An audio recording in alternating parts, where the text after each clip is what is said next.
Please join us in prayer and pledge.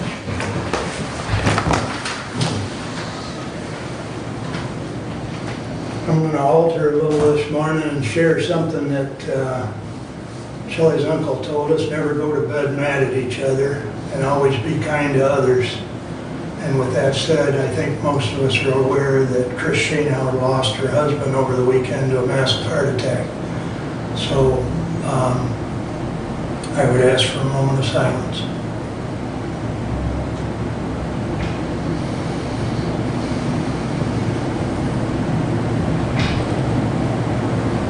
Thank you. I pledge allegiance to the flag of the United States of America and to the republic for which it stands, one nation, under God, indivisible, with liberty and justice for all.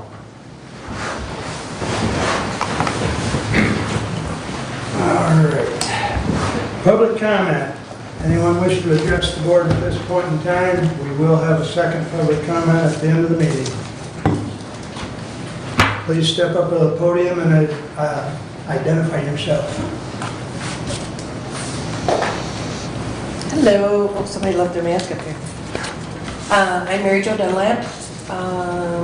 My husband and I are co-owners of DJ's Family Restaurant in Pittsburgh. We have an issue in Pittsburgh, a building that has been deteriorating, it's been condemned, and it's falling on our building and has been for a number of years. It still stands there, and a week ago I got notified from my insurance company they are canceling my insurance. I have tenants in the apartment upstairs. If I have no insurance, I can't operate my business, and I cannot have the tenants in the building. I've been going through the building inspector and the prosecuting attorney, trying to get this matter rectified. The property owner has been put in jail for this, but he is out of jail now, I'm assuming. He had other charges also. And I'm at a loss of what to do. Our 30th anniversary is coming up September 13th, and we're very likely going to be shut down. The cost of insurance is prohibitive for me if I go through a high-risk insurance. We're a restaurant. We don't have a massive amount of gross profit. In fact, we generally operate under a loss. So I'm just asking for your help and assistance, and if there's anything that can be done from your perspective. We just need some help. I believe that's your district. We'll let you look into it. Thank you, Mary Jo. Thank you. Anyone else? Thank you. We've got a full agenda, so we'll move right along. I'd entertain a motion to approve consent agenda. Move to approve. Second. Any additions or corrections? Hearing none, all those in favor signify by saying aye. Aye. Opposed, same sign. Consent agenda is approved. Correspondence is listed. Is there any comments on correspondence?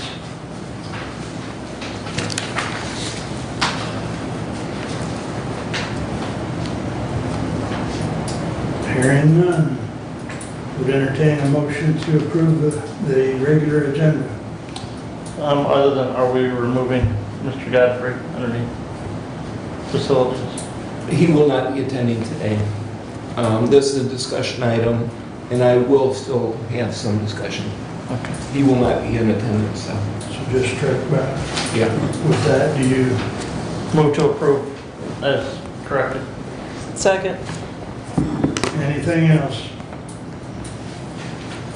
All those in favor of the regular agenda with that one item stricken, signify by saying aye. Aye. Opposed, same sign. We are approved on the regular agenda. Standing order. Matt, you're up. Thank you. Good morning. Good morning. Morning, Board. Morning. First thing I'd like to talk about quick before we get into the service trucks is Karen's retirement. She was officially retired last Friday, August 6th. So I did send correspondence yesterday. I apologize for such late notice on the correspondence, but I did attach her retirement letter that she gave me. I guess I have some questions on how to proceed. I've heard a couple different opinions on the policy. Needless to say, Aaron Frisney is the best fit for the chief clerk position, Karen's old position. Do I need to post Karen's position, or can I promote Aaron to Karen's position without posting that position? Is that an SEIU position? Yes. What does the SEIU contract say? I guess I'd have to look into it. Because that was my recommendation to you when we last talked, is check the contract. Because the contract will tell you that that is an SEIU position that must be posted for 5 days. For 5 days. You know, we can adopt policy and you're filling an open position, so technically, or, you know, you're filling a budgeted position, so going back and reviewing the new hire policy that we have, even if you move Aaron up and then you need to post Aaron's position, you're filling, you don't need board approval for that. But you still have to follow the SEIU contract. Okay. Otherwise, we get into a issue with the union. Potentially. So I should, That, according to the, like I said, according to the contract as I read it, it's got to be posted for, now I'm not a labor relations attorney, but as I read common language, it's got to be posted for 5 days. You got a comment, Brad? I would just agree completely with Commissioner Leininger that the contract, I mean, that's really the arbiter of yeah. what we're looking at. And it says it's got to be posted, so. And I have no problem doing that. I just, wanted to double check. Yeah. So we'll post Karen's position for 5 days. And then, of course, with the Aaron's promotion, we'll then post Aaron's position for the assistant clerk. Correct. And that's how we'll handle it. Okay. Okay. Thank you for that clarification on that. Also with my correspondence yesterday, did everybody get my email? Okay. So I talked with the board a while ago about, updating one of our service trucks. At that time, I was looking into purchasing used. After further investigating, it doesn't seem practical to buy used when we can get such a good municipal discount on new. So I've obtained 2 quotes, one from Stillwell Ford, and the other one from Cronin Hillsdale, the Dodge dealer. The Ford is a little bit less, about $2,800 less for the truck. But as I stated in my email, I'm intrigued with the Dodge because it's actually in stock and available. We were able to test drive the truck. I was overall pretty pleased with it. Stillwell did not have a truck available to test drive, so didn't really have much of a comparison, but and Dodge also offered us a fair trade-in value on the existing truck that we have to possibly trade in. So I'm thinking that's the best route, and that's the route we'd kind of like to take. And if we did trade it in, we'd post that truck for sale internally first for, I believe, 5 days.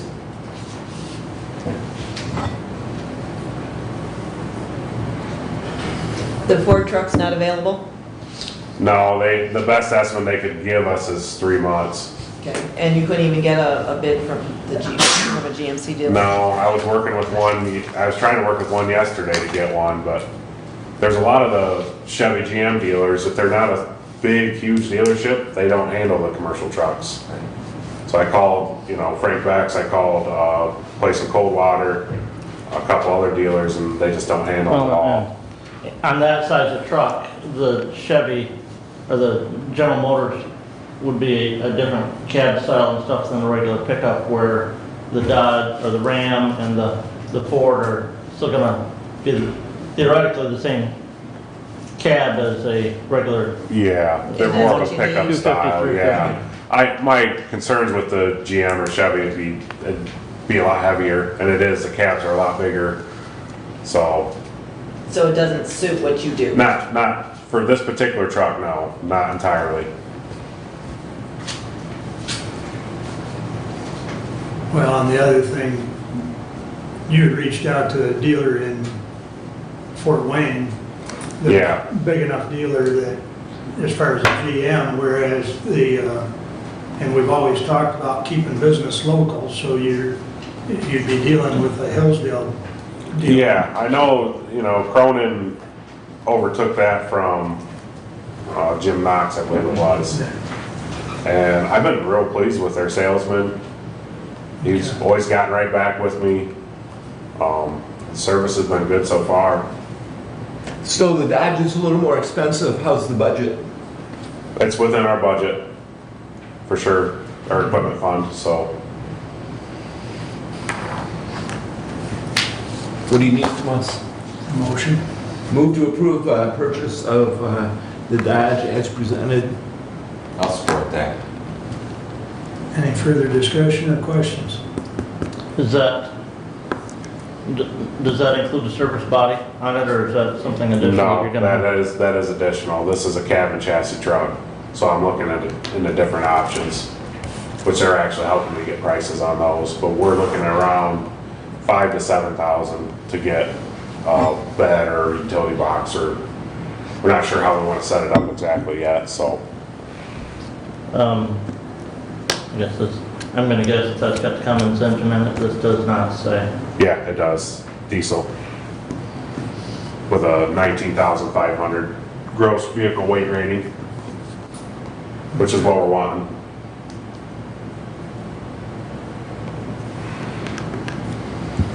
Any other questions?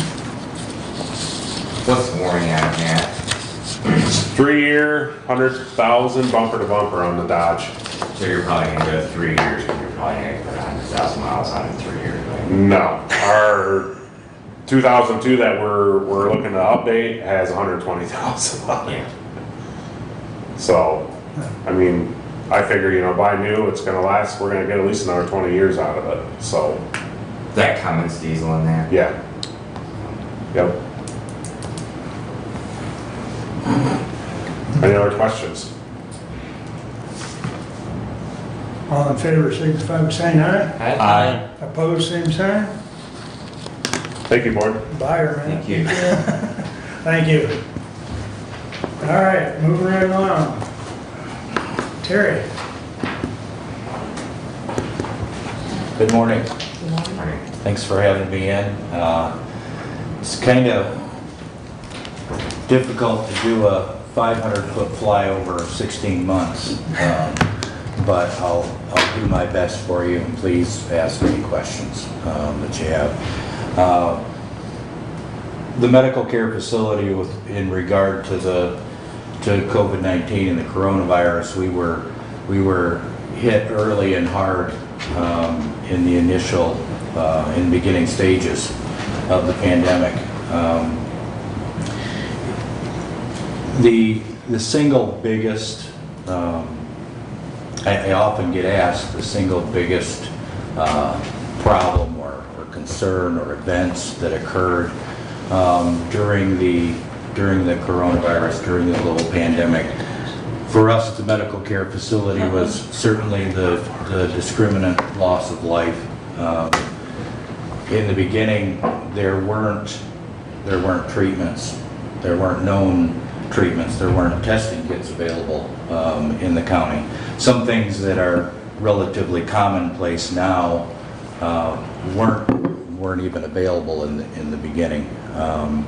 So that discriminant loss of life, folks that passed with the virus, and there's certainly discussion on whether or not the virus was the cause of their passing, but they passed with the virus. So as far as the state and federal government are concerned, those were attributed to the virus. In addition to the loss of life, some of the challenges that the facility's been facing over the last year and a half or so. The constantly changing rules, I think that we're all aware of with regard to infection control and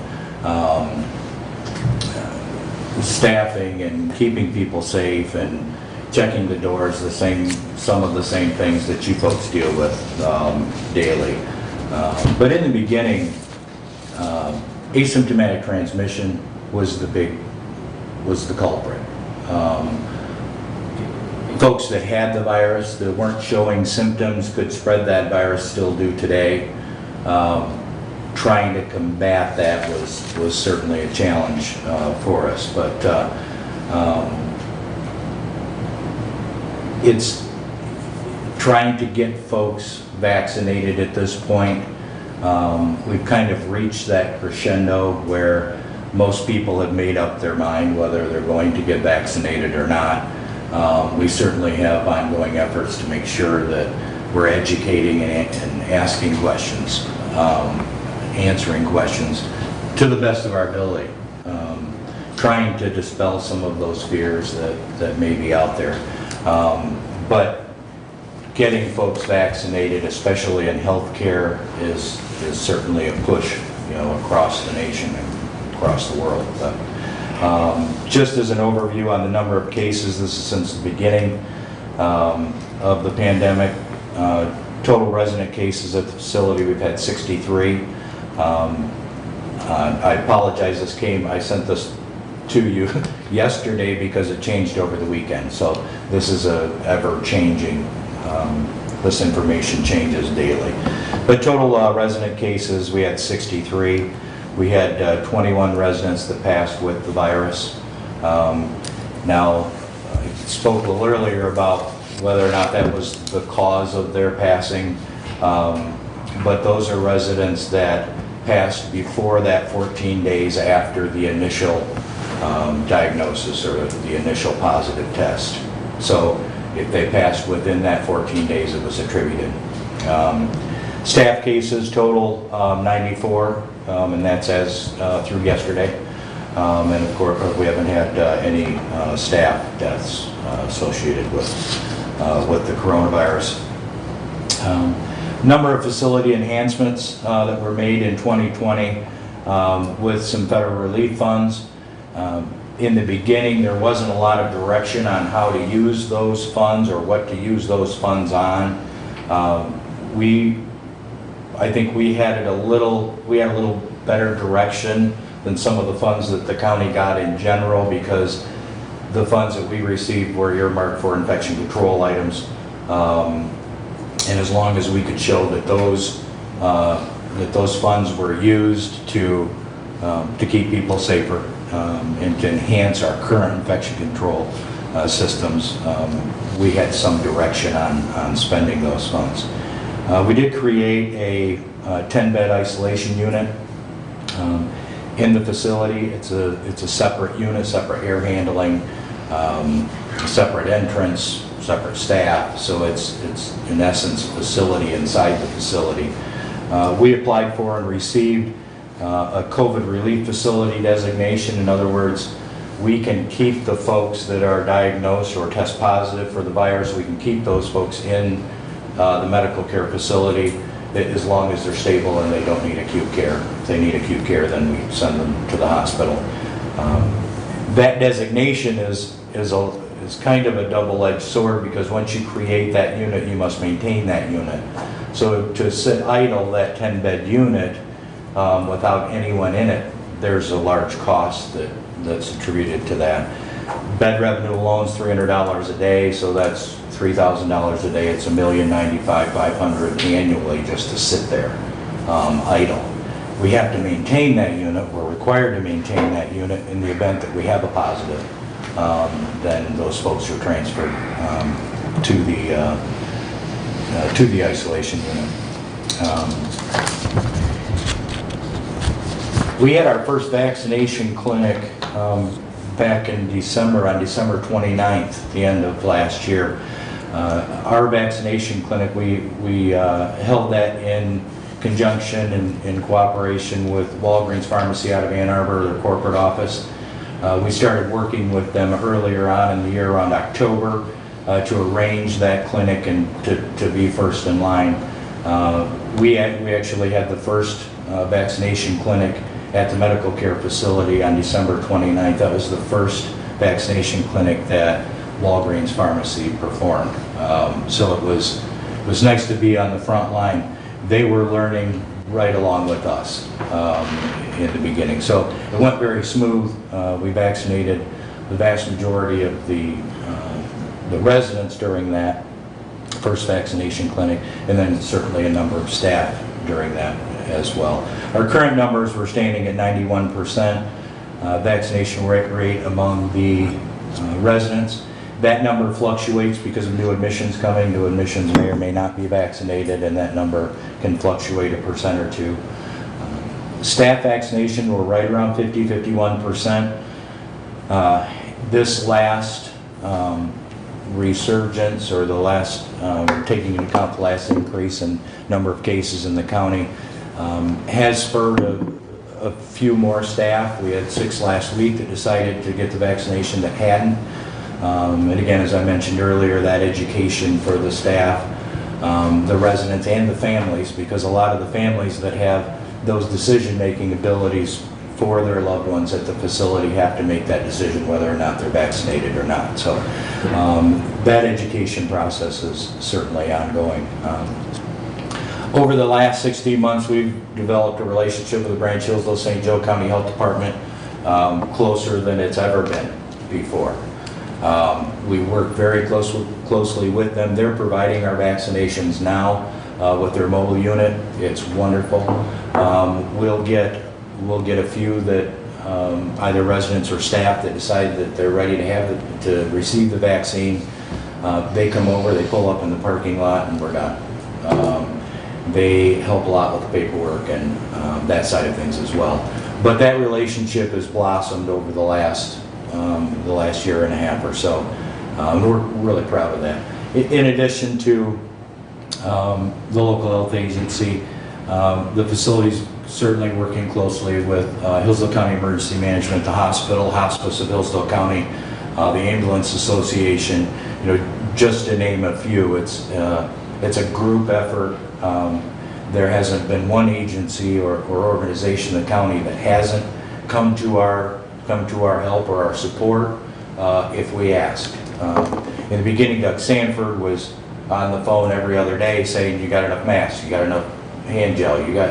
It was a cooperation that was felt certainly throughout the county. In addition to those county agencies, the facility received an outpouring of support from businesses and individuals and families and communities throughout the county, and it certainly was appreciated. Of course, the global pandemic certainly had an economic impact on the facility. The facility historically realized a census in the mid to upper 90%, so our beds were usually full. We normally had a waiting list to come into the facility. So the global pandemic certainly had an effect on that census, which directly led to the financial losses, and I'll get into that here in just a minute. In 2020, the facility showed a total loss of $1,256,605. That census decline certainly led to those financial losses. Across the nation, the average occupancy of skilled nursing facilities or congregate care facilities was at about 75%. The facility finished 2020 at 81.7%. So to go from the mid to upper 90s to 81 was certainly felt quickly. That census decline continued from 2020 into 2021. It is now leveled off. We're certainly admitting near daily out there to try to bring those numbers back up, and quite confident that those numbers will come back. We've leveled out at about 78 to 80% right now, so that number has stopped from dropping, at least at this point. In 2020, total operating revenue $20,344,410, and expenses of $21,601,15, and that led to a loss.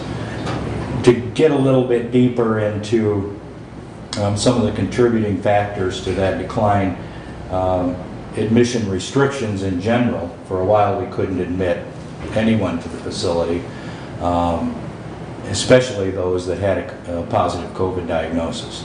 Now, we could keep our own, but we couldn't admit anyone into the facility that currently had a positive diagnosis. Attrition certainly led to a census decline. The folks that passed, that certainly led to less beds being filled. Workforce decline being felt across the nation. There aren't enough people to fill the spots right now, to fill the nursing positions, the SENA positions that we have available. So we're in a situation now where if we have 30 beds open, if a bus pulled up out front with 30 folks that wanted to come and live at the facility, we don't have the staff to take care of those extra 30. So that's the situation we're in now, coming up with incentives and hiring ideas and educational opportunities and things like that to try to draw those employees in. We are starting to see some improvement in the staffing numbers. So it's kind of a cart before the horse deal. You have to have the staff to take care of the folks that are coming to stay with us. Another factor was fear. You face it. There wasn't in the middle of the pandemic. There wasn't a line of folks out front that wanted to come in, who would want to go to a place where there was positive COVID cases or had been. So there was that fear that was certainly in the public. As far as our current economic position, the good news as far as the operating loss in 2020, we had applied for payroll protection loan back in May of last year. We received that payroll protection in the amount of $2,901,705. That particular program, again, was fairly well defined in what we could use it for, but until the process was defined on forgiveness of that, we of course were skeptical, not unlike yourselves. When we received those funds were put in a separate account with the county where they remain today, and then we waited for the Small Business Association to come out with the rules on the forgiveness process. We worked with a former accountant with Plant Moran to do that payroll protection forgiveness. We submitted that last year, and in June of this year, after our books for 2020 were closed, we did receive forgiveness. So initially that $2.9 million was held as a liability on our books because it was a loan until it was forgiven. So once we applied for that forgiveness and it was granted, including interest, in 2021, that was moved from a liability to income. So that would, in essence, erase that loss from last year. But the books were already closed. Going into 2021, while we're stemming some of those losses attributed to census, at this point, that $2.9 million will go in as income for 2021. Terry? Yeah. On that, did you guys just apply for the first PPP loan, or did you apply for the second loan as well? The first. You didn't apply for the second? Did not. No. Why not? There was a number of there's a number of questions out there because the facility shares an EIN number with the county, whether or not that eligibility would continue with the current payroll protection application and process. So we were able we were able, number of factors, we were able to show, because the county has less than 500 employees in total, that still left us eligible for that initial payroll protection loan. Now, there's more scrutiny given on any payroll protection loans in excess of $2 million that would, it would make a single audit necessary through the facility and the county, which would certainly be an added burden on everyone. So because we still share an EIN number, tax ID number that with the county, there's big questions on eligibility of the second. And it being a loan, you're taking on a liability right off the bat that, you know, we weren't real comfortable taking on another liability like that. We had received funds, and I gave you those numbers in the report, federal relief funds, state of Michigan funds, and I went through those, including the payroll protection loan, roughly $4.2 million total. Now, the vast majority of those, we had clear direction on infection control and equipment and supplies, and increase in supply costs that were covered by those funds. So we were fortunate to apply for everything we could. Everything we applied for, we received. So we were fortunate to be able to offset some of those losses. But at this point, I don't know if the well's running dry in Lansing and Washington. Don't know where the money come from in the first place. But we're not hearing of new programs at this point. Not to say they're not going to come out with some, but we watch that regularly, and if anything is available to us, we're going to apply for it. But so it was nice. It was a relief when we received that payroll protection forgiveness notification. It's too bad it just didn't happen before our audit was done, so we could have cleared up last year and made things a little clearer. But, all in all, the facility is going to come out on the other side of this. We're confident. Our staff is incredible. Those folks that come to work every day with a smile under their masks, whether you can see it or not. There's stress that we've never seen before in our workforce. Stress at work, stress at home. But the staff that come to work every day, we certainly couldn't do it without them. They're incredible. And along with the staff, the residents, they're resilient. I often will lament about the rule changes coming from Lansing or from Washington. And that generation seems to meet that challenge and able to adapt. They don't like it. They'll be the first to tell you. I've spoken to many residents that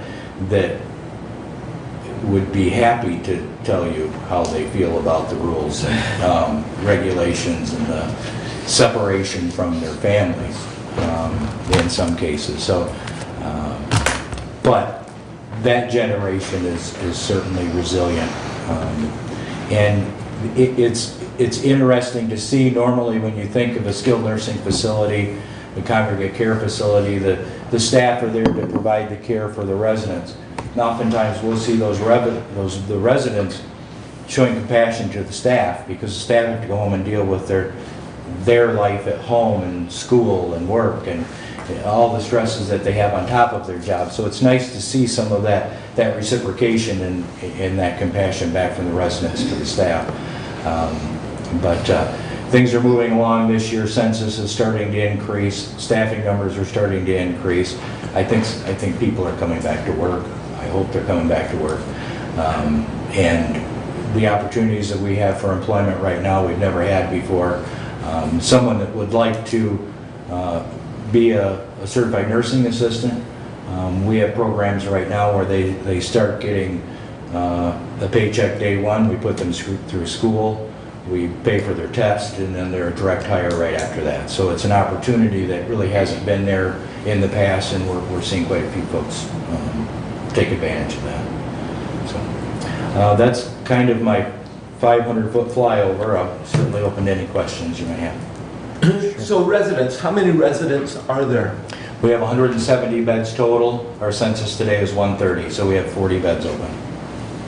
And the PPP essentially is an offset from last year, so you're back to even keel, and it looks to me like it's even a profit rather than a loss if you shake those together.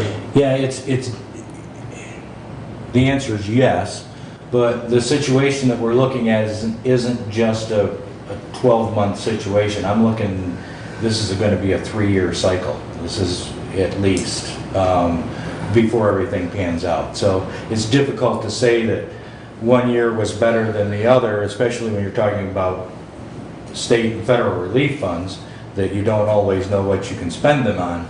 So it's difficult to say one year is better than the other when this is going to be probably a 3-year cycle. But yes is the answer. Thank you.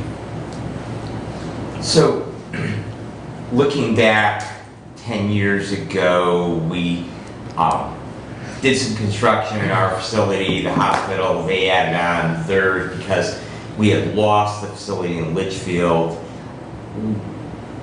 With where we are today, the number of skilled nursing beds in Hillsdale County, how are we looking towards the next 10 years in terms of meeting the needs of the population? I know we have those 40 beds right now that are open, and I have no idea what the hospitals is, but where are we in meeting the needs for Hillsdale County over the next 10 years? Hillsdale County is kind of a separate, different entity if you compare it to other counties in the state of Michigan. The county medical care facility predominantly provides care to folks on Medicaid rather than those receiving skilled therapy after a hip surgery or shoulder or something like that. At the hospital, those beds that were added can be filled post-surgical, receive that higher reimbursement. The initial stay during a skilled nursing facility stay, that reimbursement is higher in the first 2 weeks or 3 weeks and then drops, depending on the individual's insurance. In Hillsdale County, we usually run 90% Medicaid. So we provide care for those folks after their resources are depleted. Hillsdale County Medical Care Facility compared to, say, even Branch or Lenawee or other facilities where their Medicare census is higher, those skilled beds census are higher, they're going to see a challenge that we may not experience. People deplete their resources all the time. I mean, most often, if someone's able to pay for their care, they would pay for that care until they're out of money. Then they would go on Medicaid rolls, then they would come to the facility. So we're kind of an oddity in that our Medicaid census is so high. So I'm confident that I don't believe we're overbedded in the county. I think we're appropriate at this point. It's getting that census back up is goal number one. Are we looking at ways of marketing that, or is there just an overall surplus right now in the industry? I don't want to call it a surplus because I think there's still some of those fears that are out there. People are electing to take care of their mom and dad or grandpa or grandma at home if they can, whereas a couple of years ago they may have made the decision to transition to long-term care. The fear of the virus in general is keeping people from wanting to enter. So I don't think we're overbedded. I think we're okay here in Hillsdale. A lot of facilities are deciding to bank some beds, decrease their census, and take a number of beds and kind of put them on hold. There's a large expense to that. Once you do that, then they're locked away for a considerable amount of time and you can't get them back. In some cases, you'd have to purchase those beds back from the state. So that process at this point in time, I don't think would benefit the county at all. Couple of questions. When you mentioned your COVID ward of 10 beds, are you getting continued help to keep that, essentially, that COVID ward from the state and or the federal government? In essence, yes. Because some of the federal relief funds could be used for lost revenue, not directly. We don't get a check that says COVID unit on it, but some of those federal relief funds can be used for lost revenue, and that would be certainly considered loss of revenue, especially if it sits empty. And is there a time frame for that? Is it, or right now it's open-ended? It's open-ended. Open-ended. Then my second question would be, of our residents, are they all Hillsdale County? Because I've heard rumors, I don't know if true because I've never asked anybody in official capacity, that there are out-of-county people at the medical care facility. Is that true? How does that work? We have always had the policy that a Hillsdale County resident is first. Okay. It's fairly simple in my mind. The taxpayers pay the light bill out there, so they should be in front. Right now, with our current census, we're bringing in people from all over. But when a Hillsdale County resident applies, they go to the front of the line. So, well, and that's, so when there is a waiting list, Hillsdale County residents go on the list first, Absolutely. and new Hillsdale County people would still go above somebody else who's been on the list out of county. Yeah, when you talk waiting list, it's not a simple process. Right. It's not a 1 through 10. Right. There's acuity that's built into that. There's the cost of providing that care depending on their health condition and that kind of thing. But Hillsdale County residents take precedence. Okay. Thank you. On your COVID 10-bed unit, did you transfer any patients into that from outside your facility? No, not one. The CRF designation that we were granted from the state of Michigan wouldn't allow that. Now, the hospital had that designation for a period of time where they could bring in folks that were currently active from outside into their unit. Our designation would allow us to keep our own and continue to provide that care to them as long as they were stable and didn't need acute care. But to bring in someone that was currently positive, we didn't admit one. Okay.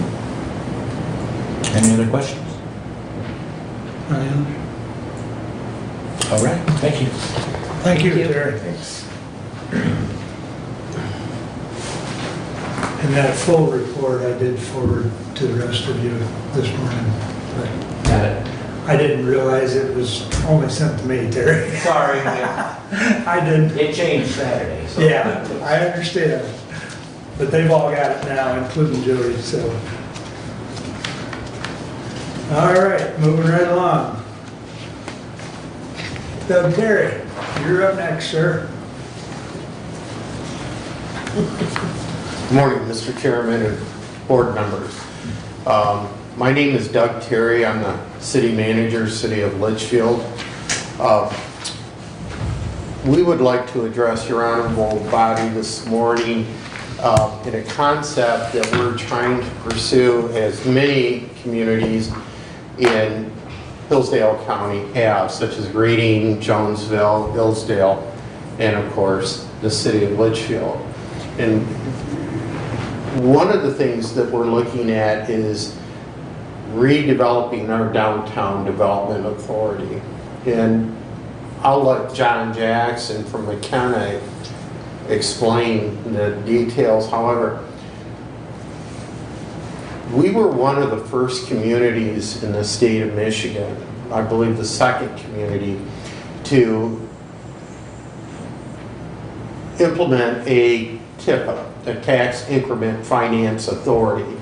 And as you know, we've been very successful with that TIFA in regards to our industrial park. We are the leader in Hillsdale County as far as manufacturing jobs in a central location. We employ it within a 16-hour shift, 2,500 people just in Litchfield alone. We see that as being a great economic boon for this county and for the surrounding area. Of course, we bring in other people, but one of the neat things that our TIFA has always done in Litchfield is that we've reinvested that money back into the community. And how it benefits the county is, for example, this year we had built 3 new homes, which brought families into Litchfield. This is a good thing for our entire county. That's what we're after. What we're here for today, and of course we'll let McKenna and Associates address your honorable body, is that we're seeking to do the same thing with our downtown. Now there's no doubt that DJ's makes the best hamburgers in Hillsdale County. I would never argue that point. And we're all the way up into Litchfield, so that's your reputation. But we feel that we need to do something with our downtown. We need to further develop that. When we accommodate 2,500 employees and 1,369 residents, we just don't have the downtown amenities that other communities have. We see this as a critical component in keeping our industrial park thriving, making Hillsdale a destination location, and so that's what we're trying to pursue. A lot of people call it a tax capture, tax increment financing. I see it as an allocation, a reallocation of future monies, public monies that can be reinvested back into our community. So at this time, I'd like to introduce Mr. John Jackson of McKenna and Associates and his associate Daniel Bouchard, who are professional planners that we've employed to help us redevelop our downtown. So, John, if you could. Sure, thanks, Doug. Good morning, commissioners, and thanks for giving us a minute of your time this morning to talk about this extremely important project for, we believe, for Litchfield as well as the county. And Doug did a good job of the overview, and you have our memo there, but I'd just like to reiterate a couple things that Doug said, and one is that Litchfield has enjoyed a partnership with the county over the years, and the success of the industrial attraction that the city has, as Doug mentioned, is a real benefit to not only Litchfield but the county as a whole in terms of employment, new families coming in, and attracting new investment in the county. And that wouldn't have been possible without the partnership between Hillsdale County and the city of Litchfield. So we're very much appreciative of that long-standing economic development partnership. One of the things that we see as planning and economic development consultants, around the state and even in the Midwest, is the challenge in attracting new investment and attracting talent. In order to do that, communities really have to establish themselves in a competitive way in terms of providing housing opportunities, workforce housing that fits the lifestyle of new employees, the talent that industry is trying to attract. And that's definitely one of the objectives of the projects that we're helping Litchfield develop as part of the new DDA plan.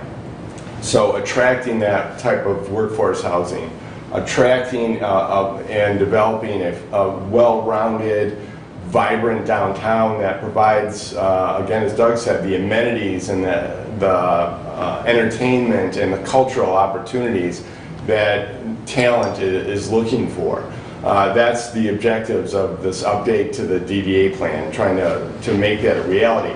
And I think that's reinforced by the state's, the programs the state has, the grants that are available through the state, the programs that are sponsored by the state in terms of placemaking initiatives, reinvesting in downtowns. Litchfield isn't necessarily engaged in the redevelopment ready program with the state, but I think they definitely embrace some of those best practices.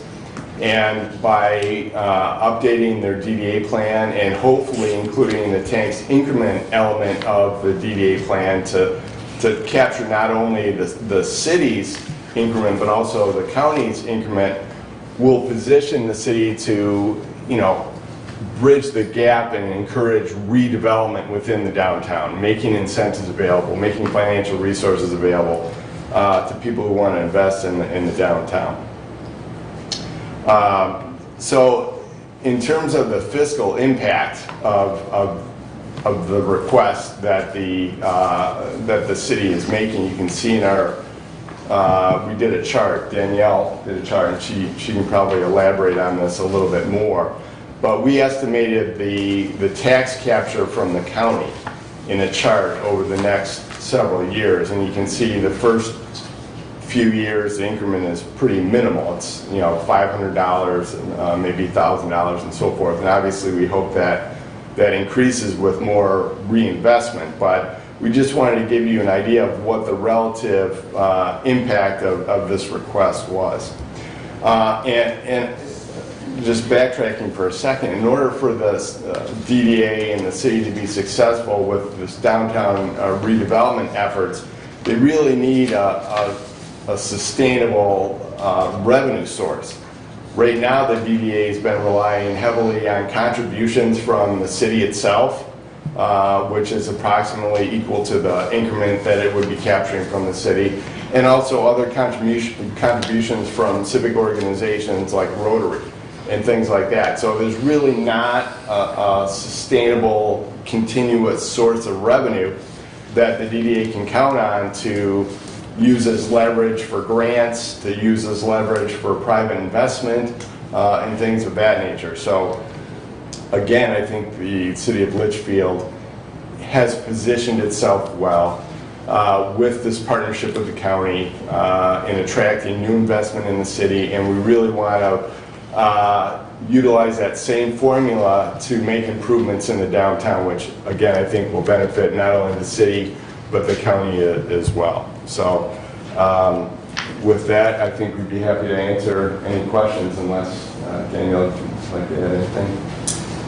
No, I don't think so. I just would like to quickly point out that in the table that's on page 3 and 4 of your memorandum, that assumes a 2.3% increase, which is basically the average taken from the 2010 to 2020 from the city. So that's kind of where these numbers are coming from. So just note that these are estimates, and that may fluctuate, once we get further into the process. So, and just the sort of, my Phil McKenna, who I worked for 20 years, used to tell me, always put the hay where the goats can get it, right? So the question today is whether or not the county is willing to not exercise its opt-out option when the city updates the TIF plan, puts the TIF plan together. So that's the hay. So, and one other thing to point out was that under a tax increment finance scenario, it takes time to grow. So we take a base year, say this year, where we're not taking any revenues away from the county or any type of funds. What we're trying to do is we're taking a base year and then we grow those funds that with a new state equalized value. We see that as that investment is a wonderful thing, because at the end, when the actual TIF plan sunsets, the county will enjoy the benefits of a new state equalized value capture based on the millage at the time. That could be 20 years from now, but as you know, we've seen the industrial park in Litchfield start off with tax increment financing in 1985. We're the second oldest in the state of Michigan, and we have hundreds of millions of dollars in industrial development that sits in that actually half square mile area, along with the jobs. What isn't captured is all the residual development, such as the new homes in Hawthorne Heights. All of that was developed through the incremental financing of our TIFA. All those homes were built, that subdivision was built, all that infrastructure was built using the incremental financing. We see that also as being able to come back and finance the different entities, the sheriff's department, and all of the other elements that we do here that government provides. So it's an investment right now that sees zero revenue taken away from you, but the ability to grow, and we think that that's a very good thing for both Litchfield and the county. So, questions? Doug, there's a proposed sunset date? There will be. We're not there yet. Okay, you're We're before we even wanted to develop this, we had to line the stars up to see if our other partners, such as yourselves, would allow us to capture. If the alternative is, if we're not able to achieve this capture or reallocation of money, then chances are the city won't pursue a downtown development, redevelopment authority. We just won't, because there won't be anything there to. I've got one other question before I pass it along. On your map on the first page, could you help me a little bit with the, like the north-south, east-west? Because I believe the red dotted line is what's That's the proposed district. right. Yep. So what's, I guess, give me something recognizable to the north. So you take it all the way to Wells, Yep, and that would probably be the furthest northest okay, point. okay. And taking it south, probably all the way up to the beginning of the industrial park, not including the industrial park. Okay, Down on 49. yep, So it would be the central downtown. okay. Go ahead. Yeah. So this map, this derives from the legal description of the DDA boundary, Right. which was taken from the 1997 plan. Okay, So that's kind of why it's shaped like this and why it encompasses these specific parcels. So this is the current DDA Correct. area. Well, yes and no. Well, not to complicate things, but a fully functioning DDA has two districts, right? One is the district in which it can spend money, that's the development area boundaries. And the other district is where it captures the increment from, that's the tax increment finance district, okay? So the boundary you see here is the development area where we can spend money. And a lot of that property, not a lot of it, but some of that property is publicly owned property. So it wouldn't capture any revenue, wouldn't have any tax impacts. So it's possible that the ultimate tax increment finance district might be a subset of this district, based on where the redevelopment's going to happen, where the capture is going to, lend itself to being in the district. Those districts, though, can be modified at any time within the life of the DDA, correct? Through a process, yeah, and then if the tax capturing district is ever expanded, then the taxing jurisdictions would again have the right to exercise its opt-out. But then it also extends the life of that DDA when those borders are modified, correct? Not necessarily. It could, but it doesn't automatically extend the Usually life we of would the see that district. if there were bonds being issued. In this case, that isn't being talked about. Is the golf course property currently publicly owned or privately owned? Publicly owned. We acquired the golf course approximately 5 years ago. So that potentially then could be sold and then captured?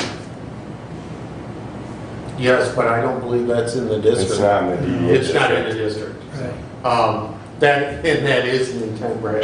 We would. Right, well, and that might be, to say that, that publicly owned property is within the district. I just want to have a complete understanding of what that publicly, because you have a large segment of land to the north of your city that we need to know, who effectively owns it now, so it's not creating taxable value currently, but it does have potential, and Well- be foolish to not develop it and get it back into. We to want it private. back on the Right, tax yeah, roll. you're right. We bought it because they were in financial dire straits. We bought it because we thought that the community would be better served with a golf course and that restaurant. The restaurant hasn't been in business. We didn't believe that we should be competing with the other entities. That's not government's function. But we did purchase it with the idea of preserving it for the community.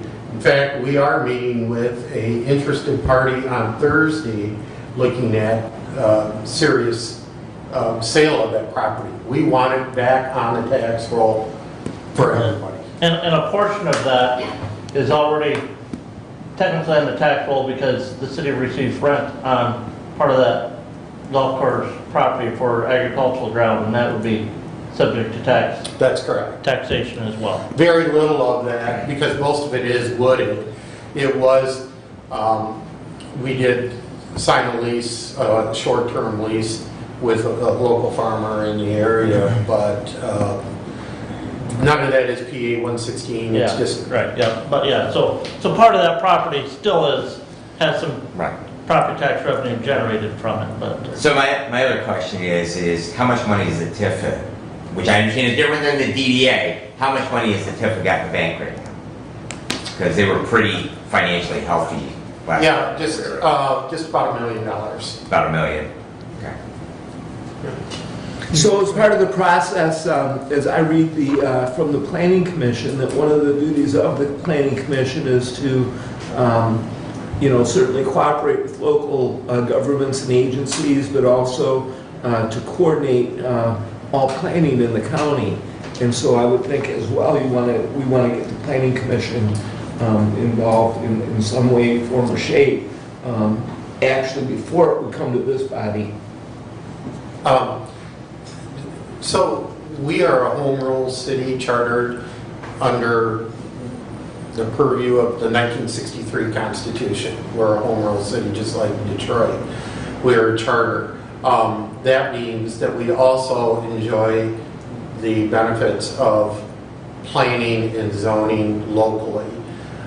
We don't fall under the county's zoning or planning commission. We do it all in-house. And you'll find that most legal cities, villages, they do their own. The majority of townships in the county probably do have their own planning commission. I do know that there are communities or townships in the county that they rely on county planning and zoning. Right, I wasn't expressing that the actual planning comes from the county planning commission as opposed to what you just described. Mhm. It's just that with this body, our process, I believe, would take it through the planning commission to bring it to this body. I don't believe so. No? Not under the law of the Townships probably would, but cities, such as the city of Hillsdale, they are not. So, I'm sorry. Go ahead. So you're in the planning stages right now, you want to make sure that the other governmental agencies would have buy-in on this. What is your timeline for that process? We would like to have something put in place in the next 4 months.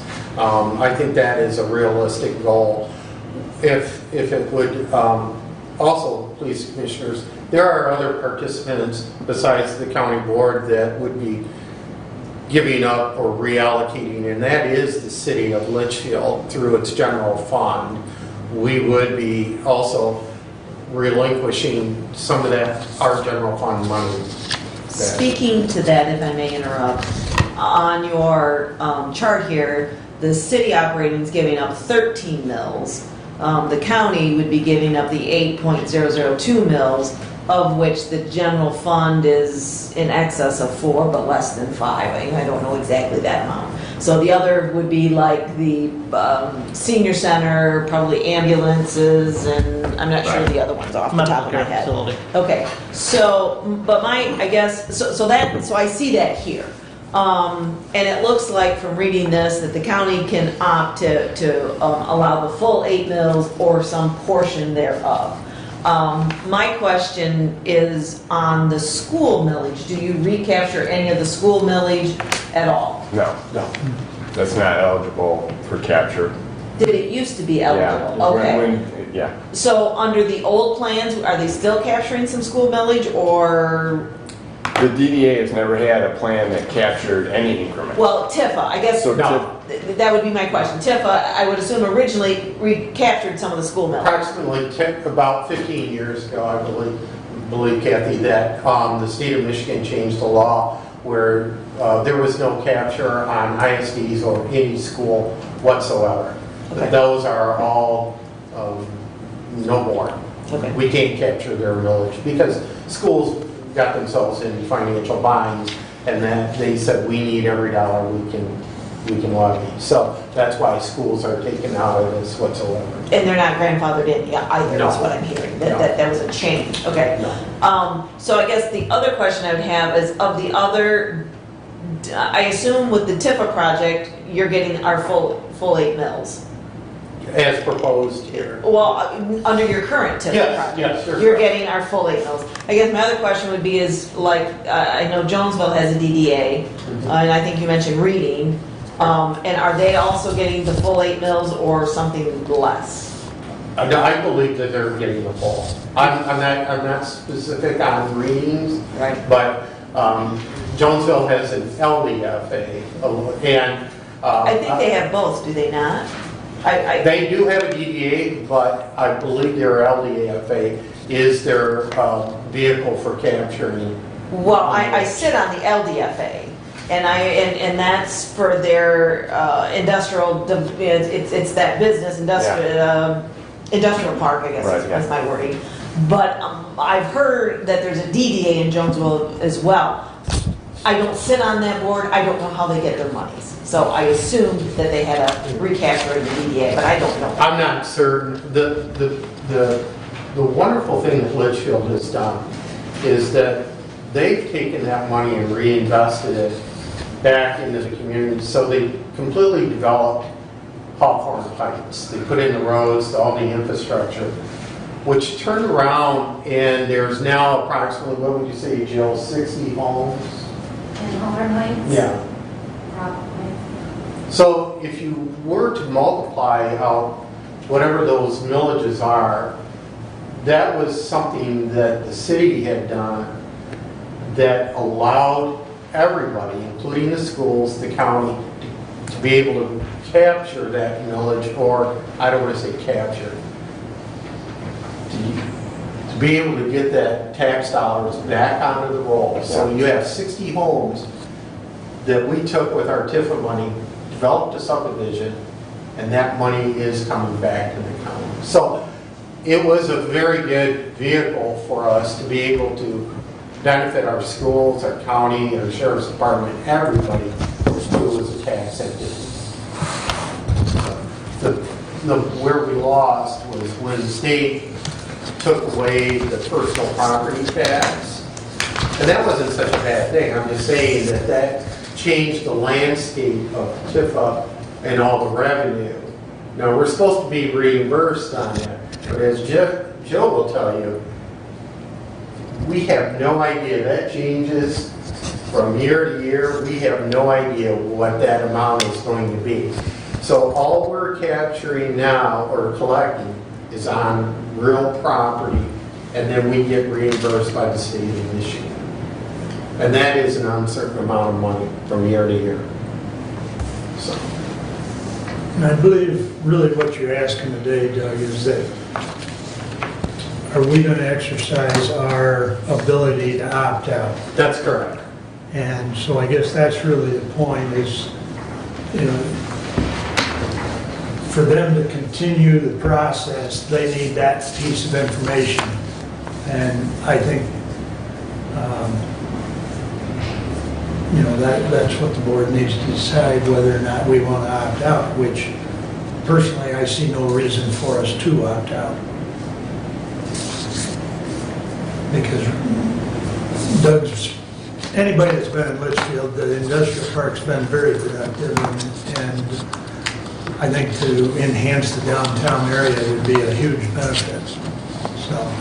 Well, I don't think we disagree, but I do think that I'd like to hear it from finance and maybe Derek before I make a decision.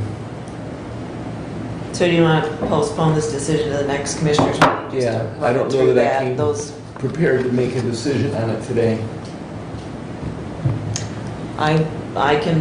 we can have that discussion, and that way, I guess we're making the decision based on having that discussion first. You know, and I thank Doug, you and your team for presenting a very nice proposal, and with that graph and spreadsheet there, kind of outlining what that potential hit would be to the county general fund, you know, for many years going forward. So those numbers are there.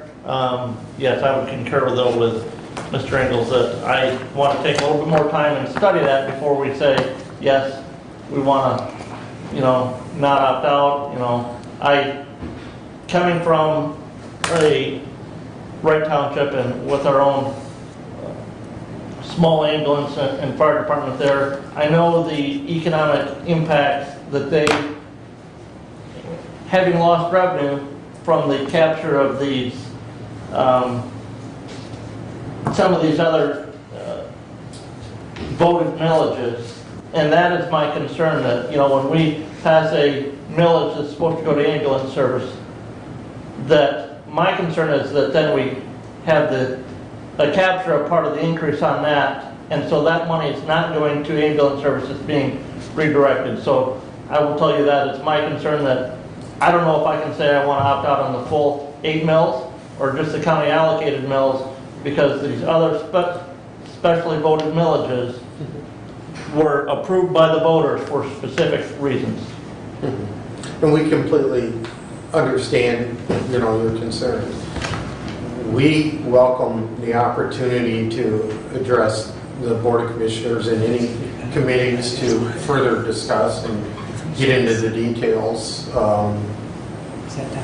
We just stand ready to make that. I would say this, this is a concept that we're looking at, and there's a distinct possibility that we just won't pursue it if we can't financially make it work. That would be my only statement. But we certainly appreciate the Commissioner's time and consideration in considering our request.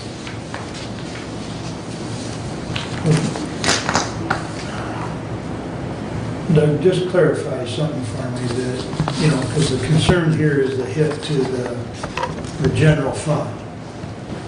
So what we would see as far as a hit to the general fund, say in 2025, would be $1,233.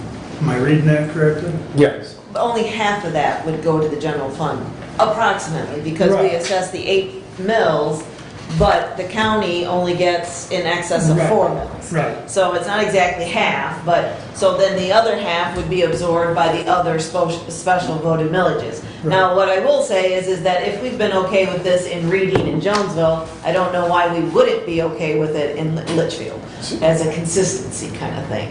But that's where I would come from as well.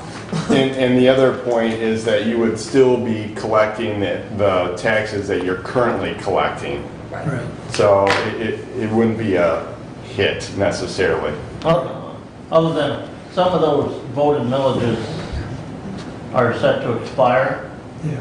And again, this is one thing that I don't know when those, I think Terry's, maybe one of the bond payments for medical care facilities set to expire here in the near future. And I think the same thing at the senior center. So when those separately voted millages go away, are you guys still capturing the 8 mills, or is it now based on the new separately voted you know, the new reduced millage rate. That changes from year to year. Yeah, and it's also my understanding that if you have a millage that's dedicated for bond repayment, we can't capture that. So you may not get the full 8 mils then. So like the senior center, even though our agreement with them is for the repayment of bonds on their building, it was not voted on. It was voted on for the provision of senior services, but the language dedicates it specifically to that project. Joe Barrett, our finance director. I just want to explain that the numbers that they have here does not include any debt millage, because that is the law. You cannot capture on any debt millage. So when someone passes debt millage, that's not included in the 8 mills. So this is everything else except that. Okay. And I also wanted to point out that the growth that's going to be created as a result of tax increment financing plan is not included in this projection. Right now, they're not capturing anything, and as they pointed out, they've done these projections based on what the growth has been over the last 10 years without the tax increment financing plan. So the dollars that are going to be reinvested will increase the taxable value that the county will capture when they're finished. So the idea here is that you're not giving up anything other than basically inflationary growth that your millage would be applied against.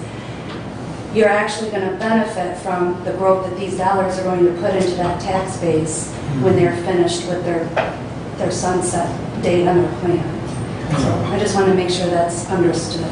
There's nothing that's being taken. It's just not embracing inflationary growth and allowing those to grow it even larger than what it could be. Correct. So when you talk about inflationary growth, if let's say a new building is built, the county would still get some of that money because it's new construction and wouldn't be considered all inflation? No. No, so we don't actually get any of the new construction millage. That's all considered inflation. Right. So There when hasn't been any new in the last 10 years, so that's why it's inflationary. We're hoping to be able to do some new when we right, have but some dollars. but what you're saying is through the through the recapture, you want to see growth in that DDA area. Any growth in that DDA area will not come back to any of the taxing authorities. It will. Until the end of the district, and that growth or that redevelopment wouldn't otherwise have occurred without setting up the DDA. Right, but I haven't seen a DDA expire since I've lived in Hillsdale County. So therefore, when you say when it expires, the county's going to end up with it. Well, if you just renew them, we don't end up with it. And so I guess what I'm making is the distinction between, I don't mind giving up inflation, but if you're also giving up new tax base, which in that area we are. Now, if that, by spending money in that area, you increase your tax base outside of that area, then you're generating new revenue for the county. And again, that's why the tax collecting district may be smaller than the development district, because you would collect increment from new development that happened in that, the development area. Outside If it the wasn't- collection area. Yeah, exactly. Which is when you refer to Hawthorne Heights, that was outside the industrial park, therefore it contributed to the tax base to the county in general. Anything that happens within the industrial park, if it's being recaptured, isn't, I assume. I don't know, I haven't looked at the numbers, but that would be my assumption. Plus, I would also, as someone who works in economic development, the value of the homes in all of Litchfield, are going to go up with a more successful downtown. You know what I mean? So there is spillover that has a direct benefit to the county as a result of this. Otherwise, we wouldn't have this tool to work with.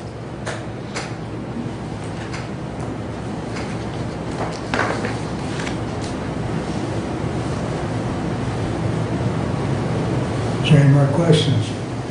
Or is it still the desire to wait till next meeting to bring this up with Kathy researching it? Well, to me, there's been several questions, and I need to process it a little bit. I think it sounds, in all fairness, like other communities do have, and I think that the spillover and the growth, that I do think that, some of the questions still need to be looked at, that's my opinion. If you'd like to vote. If we can go 2 weeks, then I would suggest 2 weeks. Is that the consensus? So that's fine. I would ask Mr. Chairman that you contact me so that we can provide you with any other information in a separate board or committee meeting. Yeah, I'll turn it over to the budget committee, which Brent and Kathy and Derek make up. And we will make ourselves available. Please, yeah. We'll contact you if we think we need additional information from you. It may we'll get with Commissioner Ingalls, make sure we address his concerns, and if they're not information we need from you, because I know one of my questions would be is just to verify with Reading in Jonesville that they could get the full 8 mills. I mean, that's for me, I know that's one of my questions, just to verify that that is what common practice has been. And then other than that, I'll have to determine exactly what questions that Commissioner Ingalls would want, and if that then deems something we need from you, we'll contact you. Okay. Thank you. We really appreciate your time. Thank you so Yeah, much. thank you. Thanks. Thank you. Take care. All right, we'll make sure that is an item. Yep, 2 weeks. yep, put it on the agenda. Make it so. Do you want a formal resolution? Is that how it should be done, or can we just motion Well, I think from our since- committee reports? Well, I think since we've moved it, a formal resolution would be good. All right, we need a Yeah. formal resolution at our budget committee meeting this week, so. Well, maybe do some research, and we may be able to just do some research, and maybe Derek can do the research on prior action of the board for Reading in Jonesville and Right, in And do those, In Hillsdale. Hillsdale, in yes. Hillsdale. Right, in Hillsdale, and I don't know, I haven't been on these types of boards long enough to know, do they come every 5 years, 10 years for renewal, 20 years, 40 They're years? usually 25 years. Yeah. Okay, Yeah, and then if you want to see eternal life, look at TIFAs and DDAs, because they never go away. right, They change the borders of the district, they change, Right. and Right. they never go away. which, as we know from Litchfield, because Litchfield said they started theirs in 1985. And it's ongoing, and I guess I should have asked that, what I didn't, they use the terminology TIFA and DDA, but I'm not hearing that they're renewing their TIFA, but they want a new DDA. Is that Yeah. essentially what they're saying? They are. Are they linked? They can be, but they're different. Correct. So, but they can be linked. Well, what I'm saying is in their report, in reading it, they refer to TIFA, it's City of Litchfield DDA and TIFA program. But I guess I'm gonna have to read this closer. I'm assuming they only want to change the DDA, they're not asking for an extension of the TIFA At this time. at this time. At this time, even though they linked the terminology. And I don't know if it's because by state statute you have to deal with them together versus they're independent of each other. And I don't know the answer to that question. And if I might, Mr. Go Chair, as ahead. part of this discussion, I know that we currently, with Jonesville, we have a commissioner appointment to that. I really think that whenever we're looking at any of these things, that we need to see that we have, because we are giving up dollars with the idea we are going to create a general condition of economic development in the county. We need to ask for a seat at the table, because way too many times these TIFAs, they operate in a vacuum. And so if we are going to give up a significant chunk of money, we need to see as part of this process that we have a commissioner appointment to whatever is created. So if they're gonna ask for a new DDA, then we need to sit at the table. Well, With that said, I mean, by rights, it should be that commissioner of that district. Correct, correct. I So don't whether it's disagree. reading or wherever. Right. Well, I'm no expert in TIFAs and DDAs, and I know in Jonesville, I sit on the LDFA board. I sat on the LDFA board as a Jonesville school member prior to sitting on it as a county commissioner.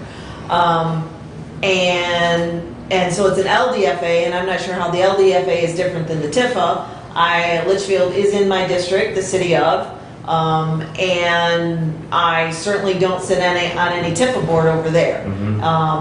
So I don't know how that works. And again, Jonesville's in my district, and I don't sit on the DDA there And- either. So I don't and know it may why come the back to- LDFA, but not the others. And I don't know if it comes back to the Home Rule City Act, where we may not have that authority to say we want a seat on that board underneath the Home Rule City Act. And again, I don't know. Now you have the authority, but we can certainly ask. That's the art of the deal, you know? You don't get unless you ask. Okay, so you want to ask about a seat on the board? Yeah. What was the other questions? Did I miss something else? I know I want to know that the millage is the same. That was just a seat on the board, that's what we're concerned about. Commissioner, did you have a question that you wanted? After today, I'll put my thoughts in. And you'll Yes. email me? Okay, Yes. that's fine. All right. So we can ask for a seat on this board, but that doesn't address the other TIFA boards and or DDAs. Correct. So, okay. All right, we'll look forward to that resolution and further information from the Budget Finance Committee. All right, very good. 10:30, we're up to committee reports. Mr. Ingles. Moving right along, I've been contacted by Farmers Market, Lisa Arfinsky, and I don't think she's here today, so we'll pass that. Facilities report, an update on the main courthouse HVAC. The last stages are being completed, although there are still a lot of items to wrap up. The punch lists are being worked based on a basic walkthrough. A comprehensive examination is upcoming. The expected finish date by the end of August for the new HVAC in the main courthouse. Currently, they're working on the controls and getting the thermostats properly set. For the jail facade, the wood has been delivered. Scaffolding will be brought in and brick removed. The steel will be ordered once the frame is built so that proper dimensions can be determined. And that project is on track and moving right along. The courthouse update, we've spoken with Head Judge Lisney, and I hand off to Commissioner Schmidt for an update. Yes, I sat down with Judge Lisney and wanted some clarification about fitting into the current courthouse, moving the annex over, because back in January, the communication is that we could fit, and that the spacing over in the annex was being used because of COVID to just give people more space. And then in a subsequent meeting, all of a sudden we couldn't fit in the courthouse, and I needed clarification on that. And so we sat down, we had that clarification. Essentially, it's like, well, we could fit, but it's going to be tight. And with expanding programs within the court system to help those, whether it's like the drug treatment court or some of these other things, her concern with pushing everybody into the current courthouse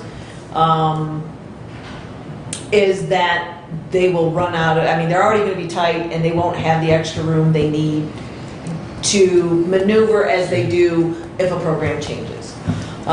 So I'm hearing what she's saying, I understand that. So then the discussion we had was the potential for building an addition onto the courthouse.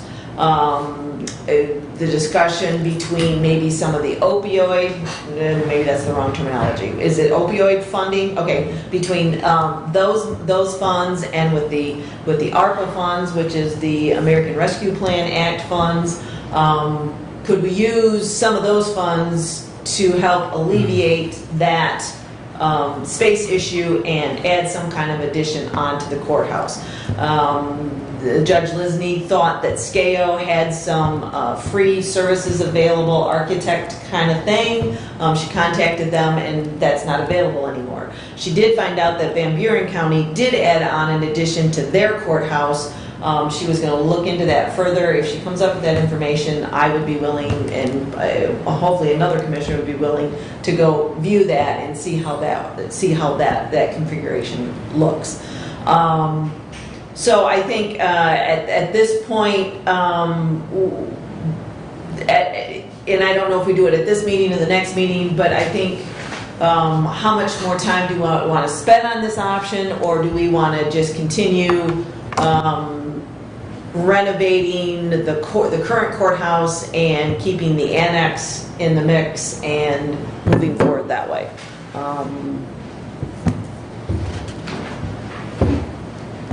In the past, we've had a drawing on or I've heard rumors there's been a drawing about a courthouse addition, but nobody can find the paperwork. I would assume it's an old drawing.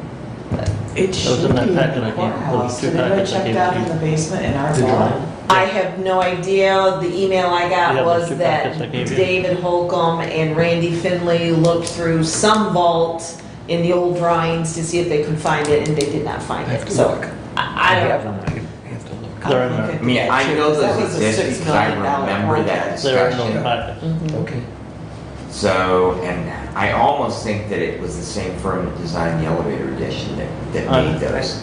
Because it actually incorporated using components of the fountain in Into, an yeah. atrium area. That's exactly. So and- I know those existed at some point. And I've heard something about an atrium area, and as I indicated to Judge Lisney, I'm not looking to build a Taj Mahal to the court systems. I'm looking, for me, it would be, can we economically build an addition that complements the current courthouse at a reasonable price that has longevity? And that would be my guiding principles in if we were to go down this path. Not to build some, atrium. As soon as I hear atrium, I hear wasted money. Now, that may not necessarily be the case, because maybe we need it for some purpose, but when I hear atriums, that's what I equate them with.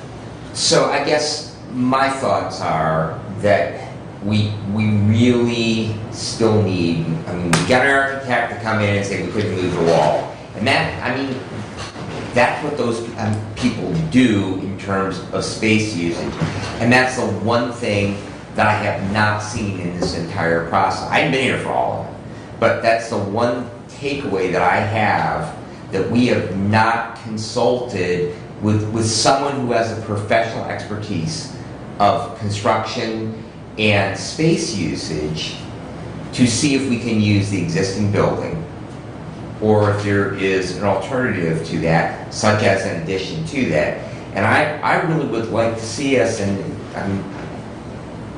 expertise isn't cheap, but in the long run, that we might be much better served to get somebody rather, we have good people in the county. Randy's a good guy, but he's not an architect. And some of those firms, they have experience with using historic buildings.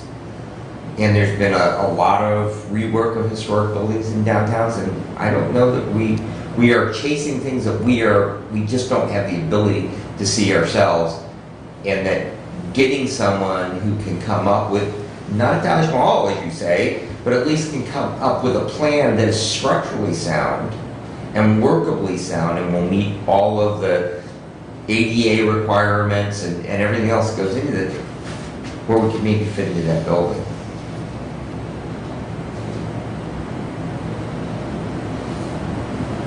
Sounds like, well, Jody said she'll check as well as far as that There were, previous drawing or plan, but I know Commissioner Ingles does have a copy of that. I will look. I did not see it initially, but I will search the documents. There were two plans done back 24 and 19 years ago, and the plan from 24 years ago had presented the commissioners at that point in time with 4 options for space needs for the county. And one of those options in that plan was to build an addition to the north of the courthouse, out on the courthouse lawn. One of the other ones was to build a new courts building out at the jail site. There was also the Brush Creek Market. No, that was the plan from 5 years later. Okay. Was the northeast corner of there where Broad Street and Trevathan's is at. One of the other plans was to remodel the existing spaces in the annex and the courthouse. And I forget what the 4th plan was in that plan from, I said it was 24 years ago. So. Did those plans have dollar figures from 24 years ago? And I know that those wouldn't be current, but it would give us an idea of the cost of the different I don't options. remember if the one from 24 years ago did. I do know that the one from 19 years ago did. Because the plan from 19 years ago called for building a new courts facility there at the northeast corner of Broad and McCollum Street, and then remodeling the courthouse and moving offices around in the courthouse. And that had cost estimates for both the new building and the renovations That to would the be as courthouse. relevant. And only just to get a ballpark figure of just Because- the magnitude of the addition and just, Yeah, you know, because how- at that point in time, there, if I remember correctly, the estimate to build for the new building was about $8.5 or $9 million, and the renovation cost to the existing courthouse, which included putting an elevator inside the courthouse in the old, what was the Register of Deeds office, and that area of the courthouse was a little bit over $1 million for that renovation cost at that point in time. I will Now dig the roof deep. will cost that much. I will dig deep. Now the roof will cost that much. Well, and that's from our, Randy submitted items that needed to be taken care of facility-wise, and whether those could be covered with the ARPA funds. One of the items would be re-roofing the courthouse with tile. He estimated, again, it'd have to be rough because he hasn't gotten any, dug in to get any true estimates. He's estimating, $900,000 just for the roof. And if you went with the steel roof, he's thinking maybe $400,000. And I do believe that if with going with an addition, I think the consideration of the courthouse has to be, are you going to essentially, redo the courthouse from the roof up, the clock tower, the clock, and, retuck point, and repaint or cover the wood that's up there with a vinyl, or and then are you going to address the the windows in the courthouse? So some decisions have to be made whether we're just going to limp along and refurbish the inside, the parts, the pieces that we've been talking about, and continue on with the annex, or are we going to do, decide to spend some significant money on the courthouse, and that's going to be part of where the county's going to stay. Well, I don't disagree with Brad. We need to get an architect, engaged, or we need to at least find the old drawings and then circle back to whoever did that at that time. And those were not necessarily architectural drawing. Right. It was a Conceptual. conceptual drawing of what the space needs would be. Right. Well, we need to, Yes, if you've got we those need two to get packets. something done here, because Right. we can't just keep kicking the can. Well, we've been chasing the rabbit around the yard for a while, and you know, it's time to, I think we're at a point where we can decide, do we want to have two buildings that are both old and limp along, or do we want to, you know, take a step with the concept of an addition? And if that's the case, you know, we do need to have a good consult in order to, I mean, I'm not an architect, and I don't know that any of us really are engineers either, you know, to Correct. scope this out. We need good wisdom. Correct. You know, and if it's a $20 million project, you know, that's a much harder project to fund. If it's a $5 million, or, you know, between a, you know, $4 million project, I think the commissioners could decide to dedicate, you know, that much out of the ARPA monies and get a considerable amount of it done that way. And the judge thought maybe some of the opioid money could be used towards the court system. And I don't know if that's the case or not, but that was, you know, some conversation there. So, Not the list of expenditures I've seen. okay. Well, and I haven't seen think anything. So, I think I forwarded that all to you. There was 15 pages of it, but if I didn't, I'll send it back out. And maybe there'll be something more on the use of those dollars. I think it's tomorrow, no, Thursday. Thursday, Mac's got a Zoom meeting that those of us that have been, so like Tim Dixon and I will be in on that Zoom meeting.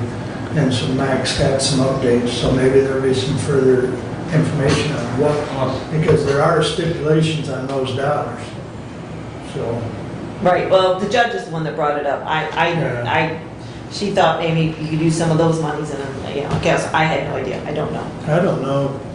Laura, I know I sent that list to you. Did you share that with Judge Lisney? I forwarded that to Judge Stuyvesant. Stuyvesant. So I don't know if Judge Lisney's seen that list. I don't know. I'll send it to her. Right. So, okay. So I'm hearing a consensus that we would like to get some advice in architectural, and I guess what is the process that to follow that path?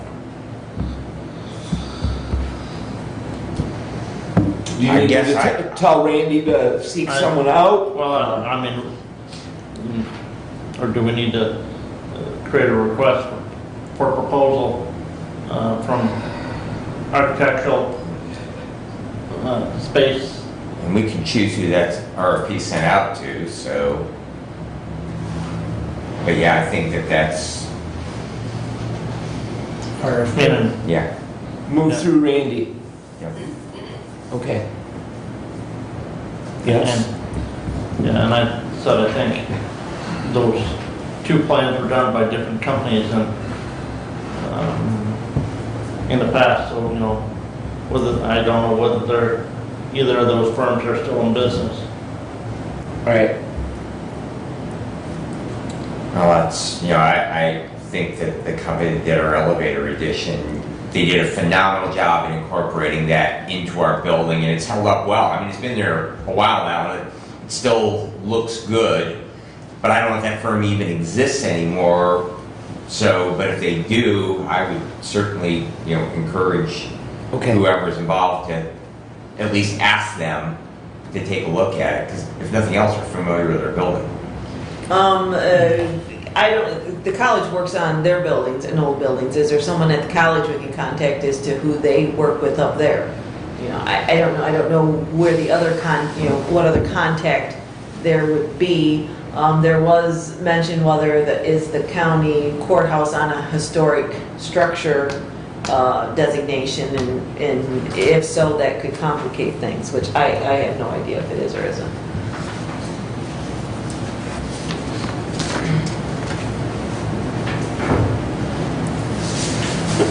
This from WTA Architects, contact us. must have come in just now? No. I looked it up. Okay. These are the ones that did the proposal for the expansion of the courthouse on the north side back before I started. I think that was 98, It was before I started. 97, 98. It said it was More 24, like 95. that was 24 years ago. Then they also were the ones that did the addition for the elevator. They probably have all the stuff yet. Okay.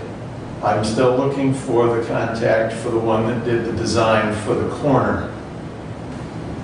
That That's stuff is in a accurate. box, in Yeah. storage, and I have no idea where it is until I go hunting. There were copies of those reports in the office up here. Commissioner Ingalls has the 2 reports, the one with the 4 proposals in it and the one with the corner proposal in it, so. But that would be the place I would say to start, is And- with them, because Mr. Myers, who used to work for him, he's passed away, but they probably have all of his files. Okay.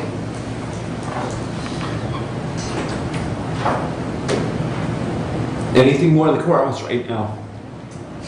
I have a short little more with my updates. Let's continue. Okay, so road commission, beyond the fact that they're working on projects and, with roads and paving and paver patch and grading dirt road grapples, I did talk to the road commission at their last meeting and did bring the concern about their high fund balance, high percentage of fund balance, and I expressed that we would hope that more of that fund balance will be spent on county roads.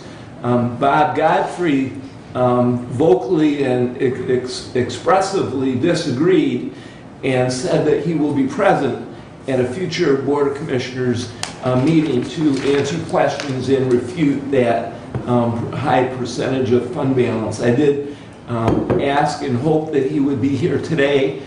He is out of town, and I will pursue that so that Ms. Godfrey can attend one of our meetings. And that completes my report for today.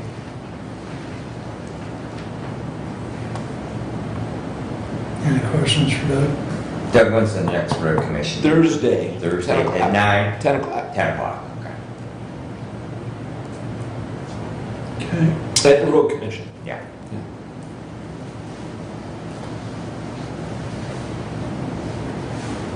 Okay, Floor ready? yours, Kathy. All right, we've done some preliminary meetings on the budget. We're supposed to be meeting this week with various elected and department heads to talk about budget areas. So that's an ongoing process. And went to the summer summit in Gaylord, had some good conversation about ARPA uses of funds, the American Rescue Plan Act. There were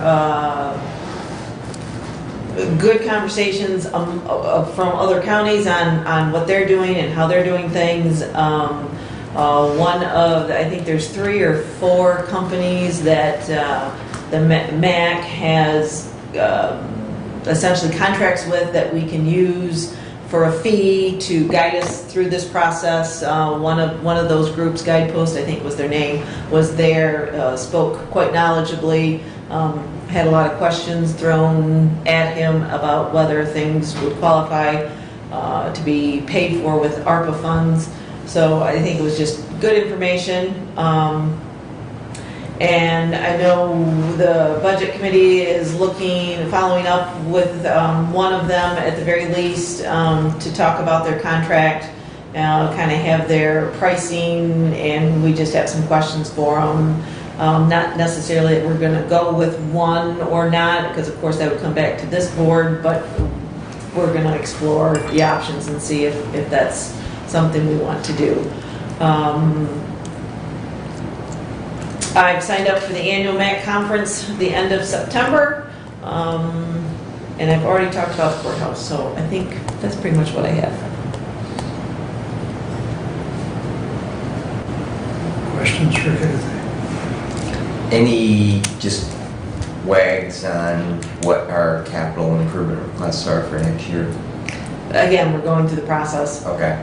Because of the ARPA funds, there's a lot of capital improvements. It's just a matter of, I think it's a matter of prioritizing them within the budget committee and then bringing that here and determining what is going to be funded from general fund and how we want to, take on this thing called ARPA.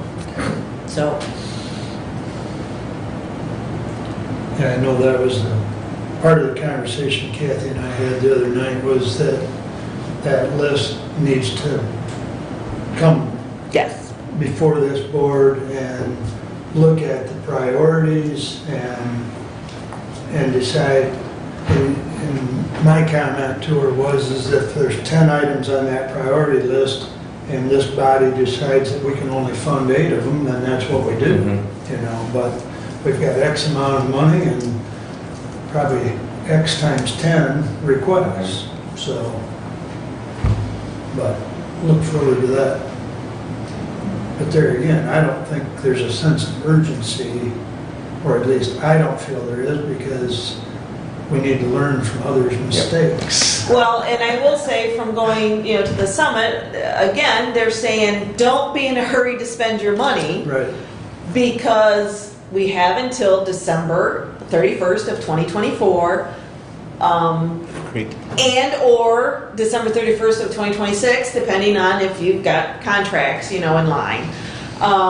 And so the other thing they're saying is the state of Michigan has a bunch of money that they haven't released, that they don't know exactly how they're going to release it. I'm hearing they're thinking, the powers that be in the MAC think that what the state may do is do some matching grants kind of stuff. So again, if our task force comes up with something that's doable in Hillsdale County with regard to broadband, there very well may be state matching funds that essentially came from the federal government, but that they have control over, that might magnify the project we could do by matching funds with them.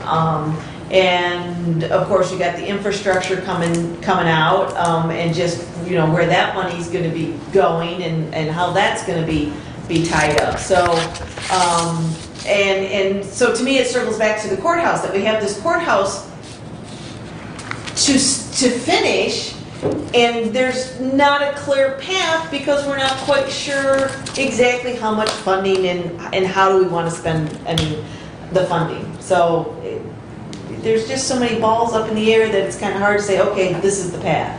So that's part of our dilemma, I think, in nailing this down. But I know through our budget meetings, we're talking about the ARPA, and we'll have hopefully a list of priorities of kind of the way we want to attack it in conjunction with presenting the budget later in the year. So. Okay. All right. Brett? All right. Well, it's going to be a brief report. A lot of my committees and boards that we serve on through the Human Services Department don't meet during the month of July, so not a lot of updates. But just a couple to highlight here. I did get an email yesterday from Terry Veer at the Senior Center, and Terry, I do believe, is scheduled to be, the next meeting or the first meeting in September, I forget. September. To give us an update from the Senior Center, but Wendy Crawford, the finance director at the center, has tendered her resignation.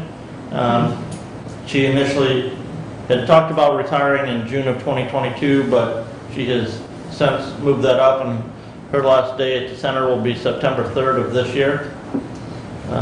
So the Senior Center is losing a very valuable and knowledgeable resource there. And there is another opening in the finance department at the Senior Center as well. So now the center is looking short-term, at least, with contracting out for some of those financial services to meet the needs so they can get the appropriate staff hired and trained there at the center. I have had communication with Matt Shane at MSU Extension. There's a new MSU Extension Educator hired.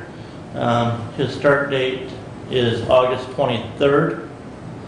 I think that's right. I think that's a Monday. Yes.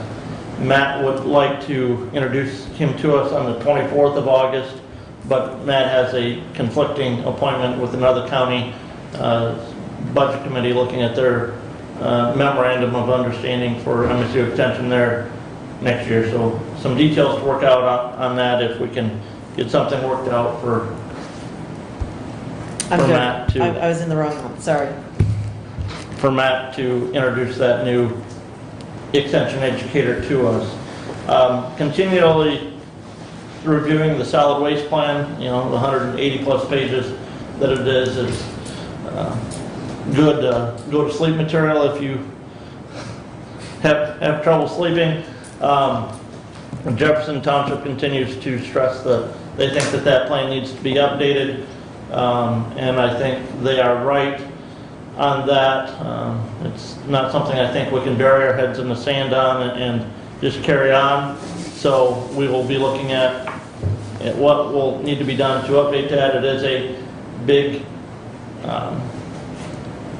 a larger member commission that needs to be serving on that plan to update that, but just to get it updated to include, as the treasurer of Jefferson Township said, name any and every landfill that you possibly could think of or could find, so that we're not sitting in the situation where we are right now, where they're going to be limited to only one potential place for disposal of their refuse that they get into the township transfer station.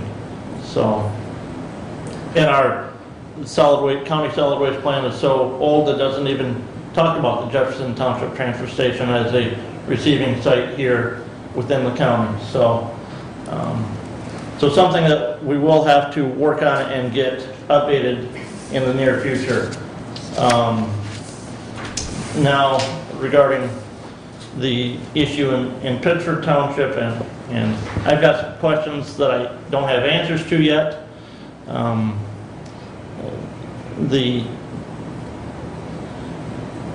Those questions include, why would the county sell a property that we owned with a building on it that the county inspection department had deemed as condemned, unsafe, about 3 years before the county sold it at a delinquent tax foreclosure auction. And in a copy of the letter that I have received, the building inspector required property owner to demolish the structure by a certain date, which that wasn't done. Legality-wise, the prosecuting attorney thinks the township is more responsible for this, but I need to get an answer, clarification from him, because the statute that he referenced, as I read it, I don't think it applies to the township, because of the statute says that it applies to townships, cities, villages greater than 10,000 in population. And Pittsford Township is nowhere near close to 10,000 in population. So again, some questions there. And again, as I see it, that parcel was condemned by the building inspector back in 2016. That parcel was forfeited to the county treasurer, I do believe in 2019, and then sold in 2019 with a condemned building on it. I know that some of the issues regarding the property tax class action lawsuits that are still pending may have had an impact as to thought process as to whether the county could, delinquent tax revolving fund could be used to demolish that building. I do know that that has been used in other situations here in the county in the past. Why it wasn't done in this situation, I don't know. Talk to. And that's like I said, I didn't know until this morning when that when the building inspector had condemned that parcel. The county used some of that money to demolish that building east of the courthouse. Right there by St. Anthony's. Yeah, well, I know of at least 2 other buildings that money was used to demolish as well. Yeah. Stephanie is better versed on that than, and she is attending her treasurer County conference treasurer's virtually today. That's why she's not here, but. So, but yeah, like I said, I feel for the neighboring property owners, and This structure you're talking about is the one that Mary Jo wrote from. yes, Thank you. yes, it's. I'll follow up on that because we need to help that situation if we can. Okay. Anything else? That is all that I have. Questions? You're gonna get off easy. Brad, you're up. Alrighty. I reported regarding the leave behind Narcan or naloxone issue. It was before our county medical control authority. That body did vote 6-4 and 16 against adopting that state protocol. That is the second time that protocol has been discussed. The first was at our PRSO, Professional Standards Review Organization level, which is a subcommittee of the MCA, and now at the full MCA. I did have the state opioid task force person from the state of Michigan came down and addressed that body as well. But it looks like that protocol is not going to move forward in Hillsdale County, which is very unfortunate, not being willing to give people with opioid use disorder a second chance. Moving on, we are continuing to work with schedules. I'm setting up a meeting with the involved parties for behavioral transfers. We're right now looking at a date, hopefully the latter part of this month, and I will continue to report for that.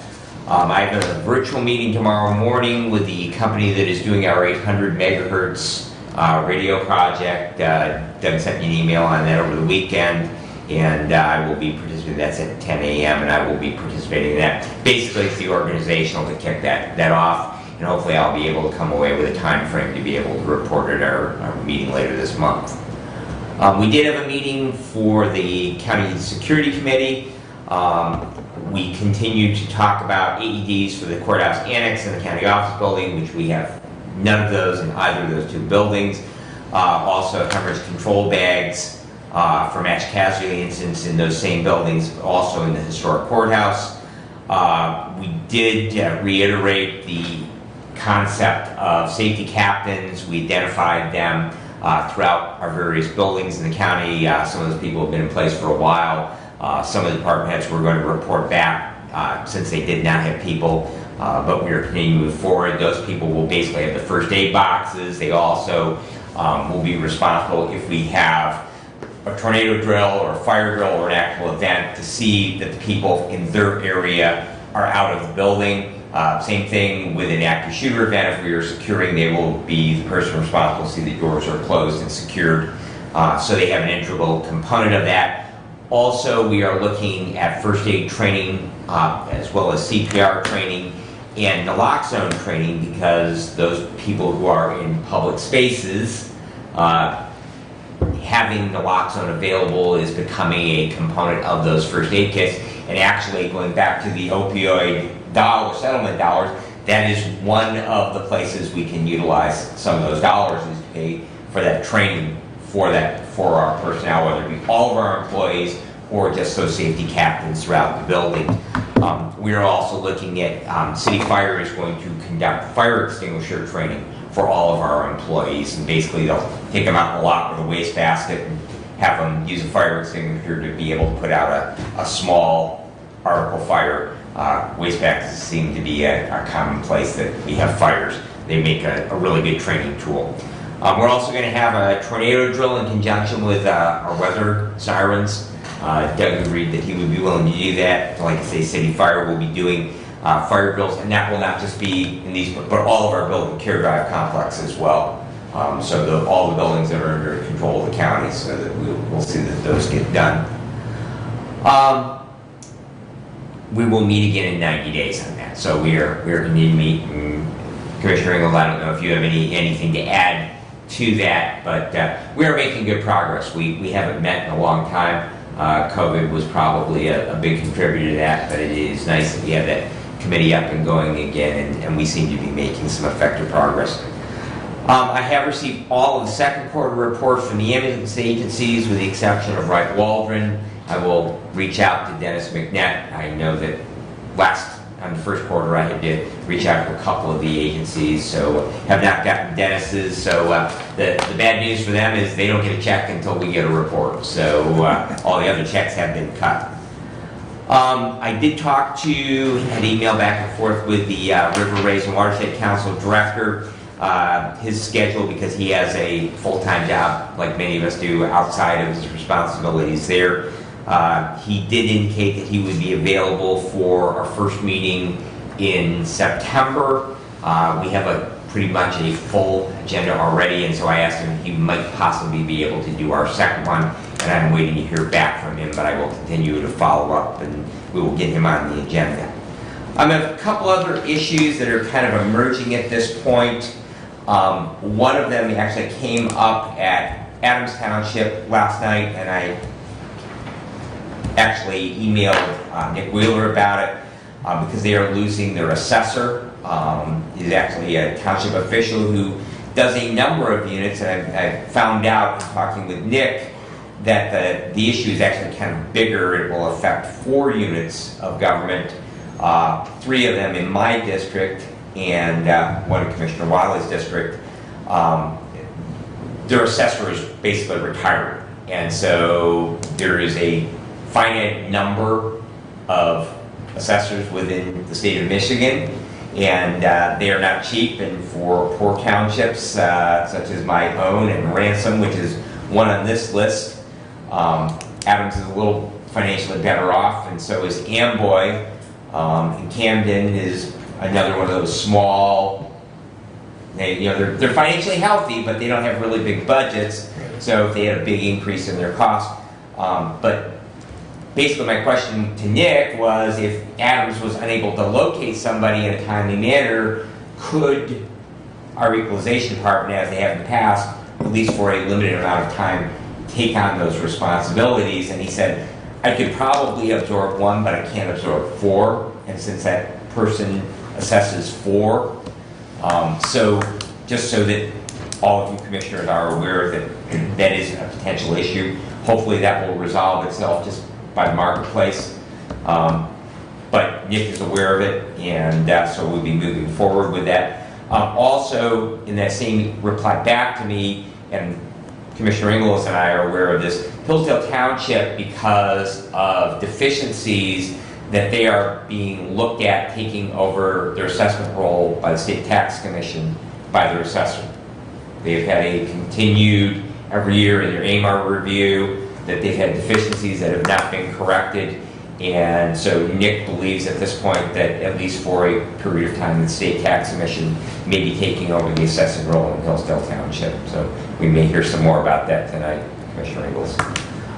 The other issue, I was asked at Village of North Adams in regards to using the community service workers that we have as a diversion program, was who has the liability for them. So they frequently have come up with a question for work comp certificates, and so if they utilize those, so I asked the sheriff, and the answer to that is we really at this point don't know. If they were in custody, in other words, if they were actual inmates, then we would have it. It's very, very clear cut. We're responsible for inmates, but these aren't inmates. So I know, Laura, that you were part of that discussion, and it has also been referred to Mr. Thompson as county's counsel, because we really don't seem to have, and if you would like to expand on that, I would be delighted. My recommendation was to refer the matter to Mr. Thompson. I just think that's the wisest thing at this point in time. But it is a question. We need to know who actually has, if one of those persons gets hurt while they are doing that community service, whether it be roadside pickup, get hit by a car. Well, I think Mr. Godfrey was at the Pittsburgh Township meeting last night, and he mentioned that some of those individuals are working with parks on Saturday, helping, the parks staff do some cleanup and stuff at the park facilities. So, so yes. So anyway, I want the Board of Commissioners to know that we are having that discussion. We have asked Mr. Thompson, and when I get a reply back from the sheriff, because the sheriff posed a question to him, I will forward that on to all of you so that you can share that then with any units of government within your districts that might have similar concerns. So, and that concludes my report, with the exception of that I would like to invite all of you. My fire department has our annual hog roast fundraiser on August the 21st. Runs from 4 to 7 p.m. If you would like to dine in, we will have places to sit and eat, and you can visit with the public there. And if you want to take a dinner with you, we also have to-go meals as well. We will see that you are very well fed, and pulled pork and the usual sides that go along with that. And we would be delighted to have you join us. And that's Ransom? No, that is Woodbridge, so in the village of Frontier. Okay. We're at the corner of Steenberg and Montgomery Roads. Back to your previous question, in my profession, I would advise you that if you are the agency who this individual is volunteering for, you bear the exposure if they are injured while they are volunteering for you. Well, the question then became is, are they a volunteer? Because actually, the Northampton insurance agent was there because they had some other questions on vendors they were using, and also volunteers, because they have an organization that is volunteered to maintain their ball diamond there, and who has the responsibility. So their insurance agent posed that question to myself as a county commissioner, who has the responsibility for those people who are sentenced to community service. Right. Because that's not just a true volunteer. Yeah. It's a forced volunteer. They're voluntold. Well, but they're voluntold they must perform community service, but I don't think they're told where they must perform that community service at.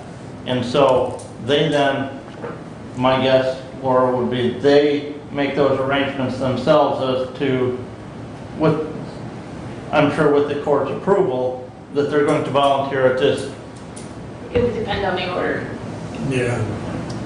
So hence the Thompson. Mr. Thompson's legal opinion. Because are these volunteers as part of the program of the inmates doing more work? But they're not inmates. Well, and I understand Right. that, but it's part of the same program. Is that correct? Or? It is they are sentenced to community service. Yeah. Well, I guess In lieu of jail time. right, but we had community service in lieu of jail time prior to starting up the inmate work program again. So, yeah, I guess I'm trying to. That's two different. Yeah. It's just Right. totally two different animals. If they're inmates and we have them go out to the parks and work, Right. we're responsible for them. Okay. So if they are incarcerated, we are responsible for any medical expenses they incur. Clear line. But these are not Okay. in custody. Okay. So in fact, and I can tell you just from an EMS side, that's a checkmark on my EPCR. Is this patient that you are treating in custody? Because if they're under arrest in the back of my ambulance, then the sheriff is responsible of whatever county I'm working in. The sheriff is responsible if they're in custody. If they're not in custody, then the individual is responsible. Okay. Are they under supervision of a deputy? Yes, well, they're actually, it's a reserve, but yes, they are under supervision of a reserve. To me, that's a key point, and that, my uneducated guess would be that it will come back to the sheriff if they're under supervision, even though it's a voluntary event.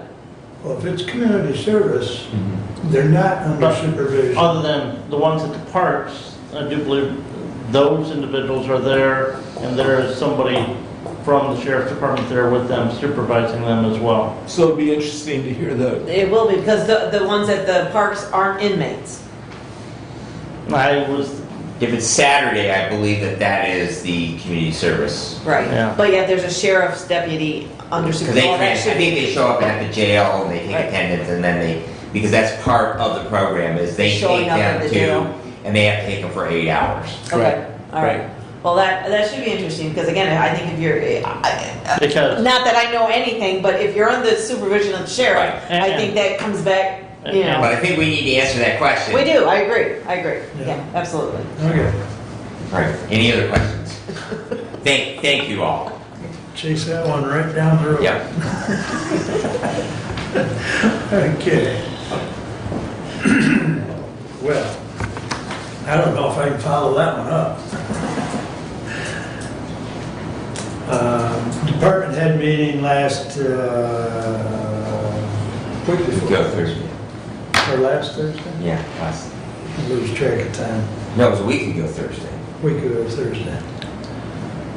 So there was just general updates from different departments, but the one thing that I passed along was, and Brad asked me, it's not mandatory, it's a CDC recommendation, and David shared it in the message of the day, if any of you read the message of the day, that masks are being recommended when you're in common spaces. The courts have gone back to that, and I believe that was either in the message of the day or Judge Lisney sent that out. So when you're in common spaces or going from office to office, but if you're in your own module, if you will, or office, you're not. But as Brad and I talked, it's recommended by the CDC, it's not mandatory, recommended, so it's out there. But in the courts, it's mandatory, I believe that's correct. based on the reading of what was in the message of the day. Yeah. Yes, basically, all individuals who attend court hearings, screenings, interviews, et cetera, must wear a mask at all times, including prospective jurors, staff, at a minimum when dealing with the public. Yeah, so you are correct. In the courts it is. And that was also part of the discussion yesterday. The public, or the Policy and Appeals Committee met yesterday for the Board of Health. And we had at length some discussion on MALF, which is Michigan Association for Local Public Health. Basically, there's no clear guidance other than, here's the CDC guidelines. So Michigan has thrown it into the hands of the local health officials, and it has put local health officers and local health officers in a very tenuous position, because here we are approaching school reopening, and now superintendents, parents are asking the local health office for some guidance.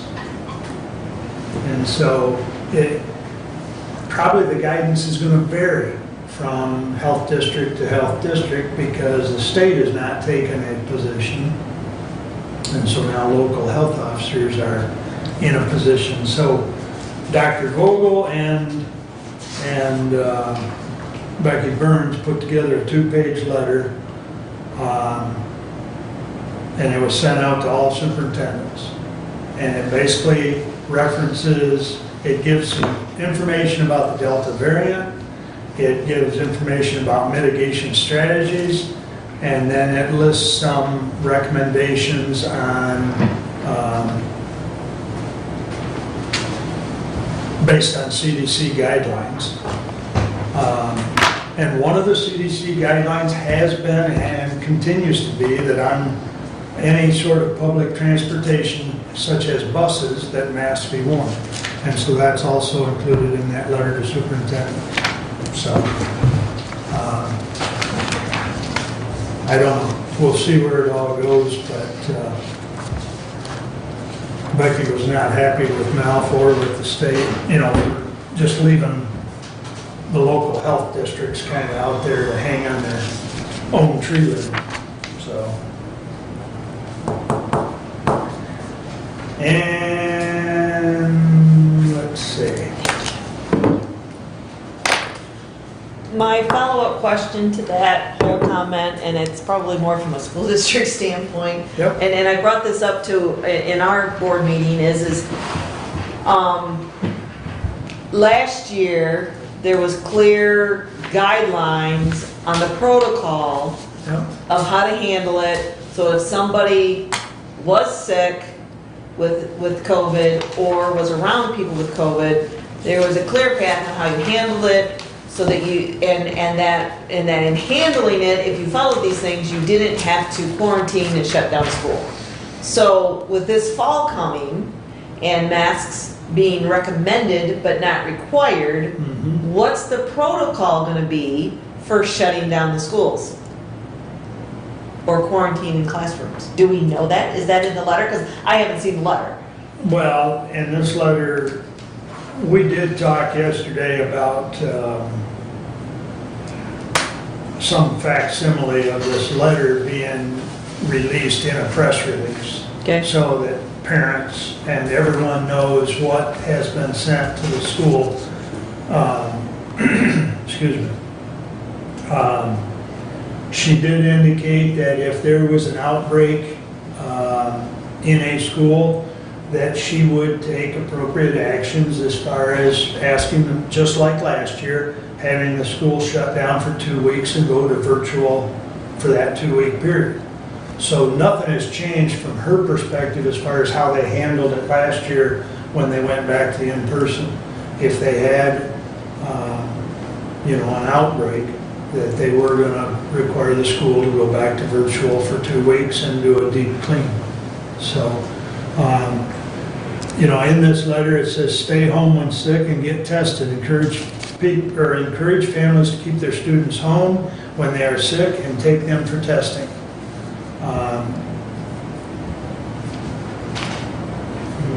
Maybe I could have, could you scan this and send it to them, just 2 pages? Because I got no way to scan it. Send it to all the commissioners. To the commissioners. But I can get that back from him myself, but, really, Becky indicated her position on this as far as the schools hasn't changed from what she did. She is not gonna, I think you remember last year, I forget what the order was. Do you recall the Quincy School District, she issued an order, and I don't remember the exact nature of the order, and then the school district took her to task, and the judge in Branch County didn't hold, sided with the school district. So she's kind of at the position where she's not going to issue an order, but she will. Issue quarantines if necessary. She'll issue an order for a school to close for 2 weeks if there's an outbreak, but if it's challenged, one of the discussions yesterday is we don't really have a legal defense line within the health department's budget. So how much money are we willing to serve to fight, if a school district takes us to task? And without the backing of the state or with the MALF, which is the state association, what do? You're falling back on CDC guidelines, which, it's a tenuous position, Kathy. Yeah. I agree. And quite frankly, she said some superintendents that have already discussed, she's had meetings with all the superintendents in each county's, and some have basically said, we'll take your recommendations into consideration, but if it's not mandated, we're not doing it. So, and some have been just the other way. We'll take all the recommendations and implement them. So you've got probably both sides of the spectrum and some in the middle, you know. Okay. I don't envy her at all, to be honest with you, because it's, you know, it's put her in a very, very awkward position. Yep. And she did share with us a couple letters from parents of children that are going back to school, and basically pleading for her to mandate things. So you've got that part of this equation as well. So, and that's where we got into the discussion of trying to make that letter into more of a press release rather than just, so hopefully something will be forthcoming that parents can see what has been recommended. Okay, thank you. So, I already told you about the opioid Zoom meeting via Mac that Tim and I will be on. And Stephanie is doing her virtual treasurer's conference. And she's also short-staffed, so she wanted me to share with you that she'll get her quarterly report hopefully in September to us. So, and it'd be kind of an abridged quarterly, but, you know, or maybe 2 quarters at one time, but she hasn't forgotten. So that's all I have unless there's a question. A couple questions. Please. On the department head call regarding the mask, just so that I'm clear, Yep. it's recommended to wear mask, however, it is optional. Is that correct? Thank you. Within this building, in the court building, not so much. Right, the judges control the court building. I got it. Or their courts. Correct. I got it. Yep. Okay. Thank Not you. your office, not my office. Anything else? Yes. I had a communication with another elected official yesterday concerned, they issued a letter regarding a meeting that they have upcoming, and in the letter, it spelled out that masks were required. And I expressed to the individual that that is not the policy of this county. And I know we talked about the judge and their control, and I've not had a chance to talk to any of the judges yet. But if they're having in-person jury trials and they call a juror to that courthouse to serve,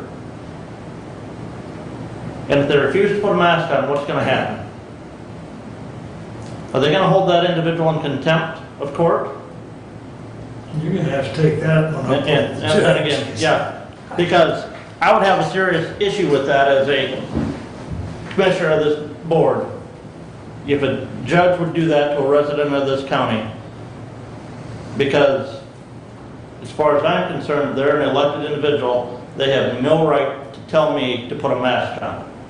And I'll tell the judges that directly in person.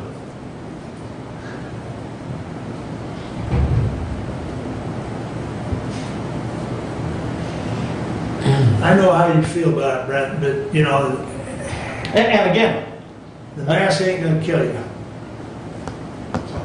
And it's, I'm sorry. I thought we were in church. I thought that was off. The angel just got their wings. Anyways, I'll let you take that up with the judges. That's your question, your quest. and again, I have a question, I don't know. Yep. All right. If there's no more questions for me, we will go to public comment. Any public comment? I didn't think so, but here we are. Wow. I missed you guys. How you doing, Jim? I'm good. I had a busy timing last month. And appreciate you guys. Always amazed at balls up in the air, right? All the balls in the air and chasing the rabbit, everything. And item number 1 is, wow, the county sold a condemned building. okay? So anything you can do, this is first I've heard of it, and I'm sure they were hoping that somebody's gonna buy that, fix it up, and then it wouldn't be condemned anymore. But I really feel that, I think you guys are there. You gotta protect the citizens from that, so. Masks, when I was in school, I tried to avoid algebra and a lot of things like that, but I can do general math pretty good. And information's available, not opinion, factual information on the filtration capacity of masks. I mean, no disrespect, people choose to wear a mask, okay? You have that right. An N95 is approximately 0.3 microns of filtration capacity. We don't see N95s hardly anywhere. Paper masks that people are wearing are much less filtration capacity than that. Then we consider the size of a virus. I can do simple math. I'd encourage you to take a stand, because it's not an opinion, it's fact. And it's available anywhere you want to look. It's math. And a mask won't kill you, that's right. But we're free people. So I encourage you to take a stand. And again, I thank you for your service. Right. Thank you. Thank you, Jim. Anyone else wish to address the board? Thank you all for coming. Additional business. Brent? None. Doug? No. Brett? My only comment is with the heat index for today, drink water. Or any other? I don't want to see you in a medical capacity. All right. Kathy?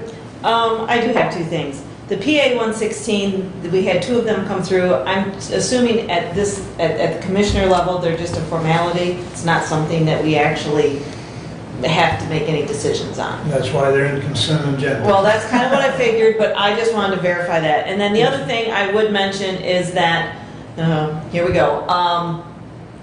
The township's money that, I call it ARPA money, but they get it from the state of Michigan, they extended their deadline for applying for those funds. So those townships that chose not to could still apply. I mentioned that to a couple of my meetings last night, and there was a lively discussion. But as I told them, I'm just giving you information. Choose to get them or not, it's on you. I'm giving you information. Do you know the extension?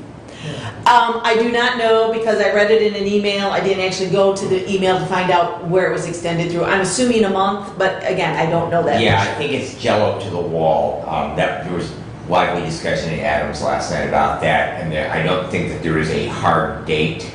Okay. Evidently, the 27th was not a hard date. Okay. It was everybody seemed to be working with it as we have to act by this, but it really, so I don't think, from what I heard last night, there is not a hard date as of at this time. Okay. So anyways, I did, the townships, I went to that, and there was a lively discussion about it, and so, but as I told them, I'm just giving you the information, do as you so choose. And as a follow-up on those PA 116s, you can thank the planning commission, having sat on that body.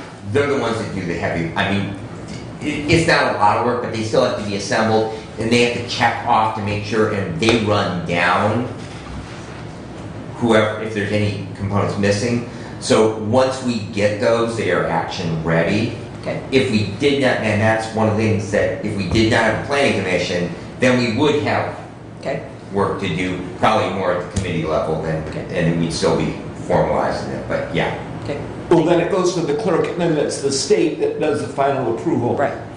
Which I kind of knew it went through the clerk's office, because I did talk with Abe, and he said that they were coming, and so I kind of knew a little bit, but I was just curious at this level. I knew it was on the consent agenda, but just kind of past practice, and that would be my assumption by the time I got here, it would just be, essentially everything, the boxes were ticked and it's ready to go.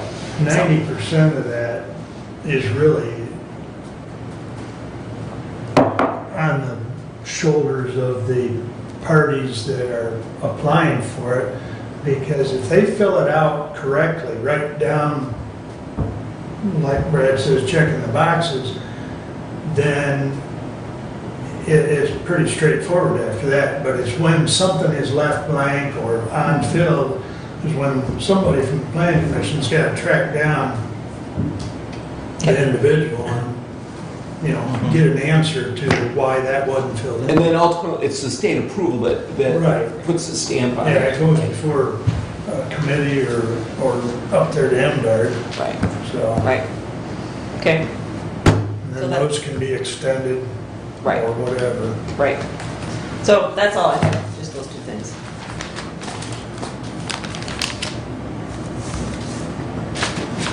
The ARPA money for the townships, I know my townships, I have told them that at the very least apply for it.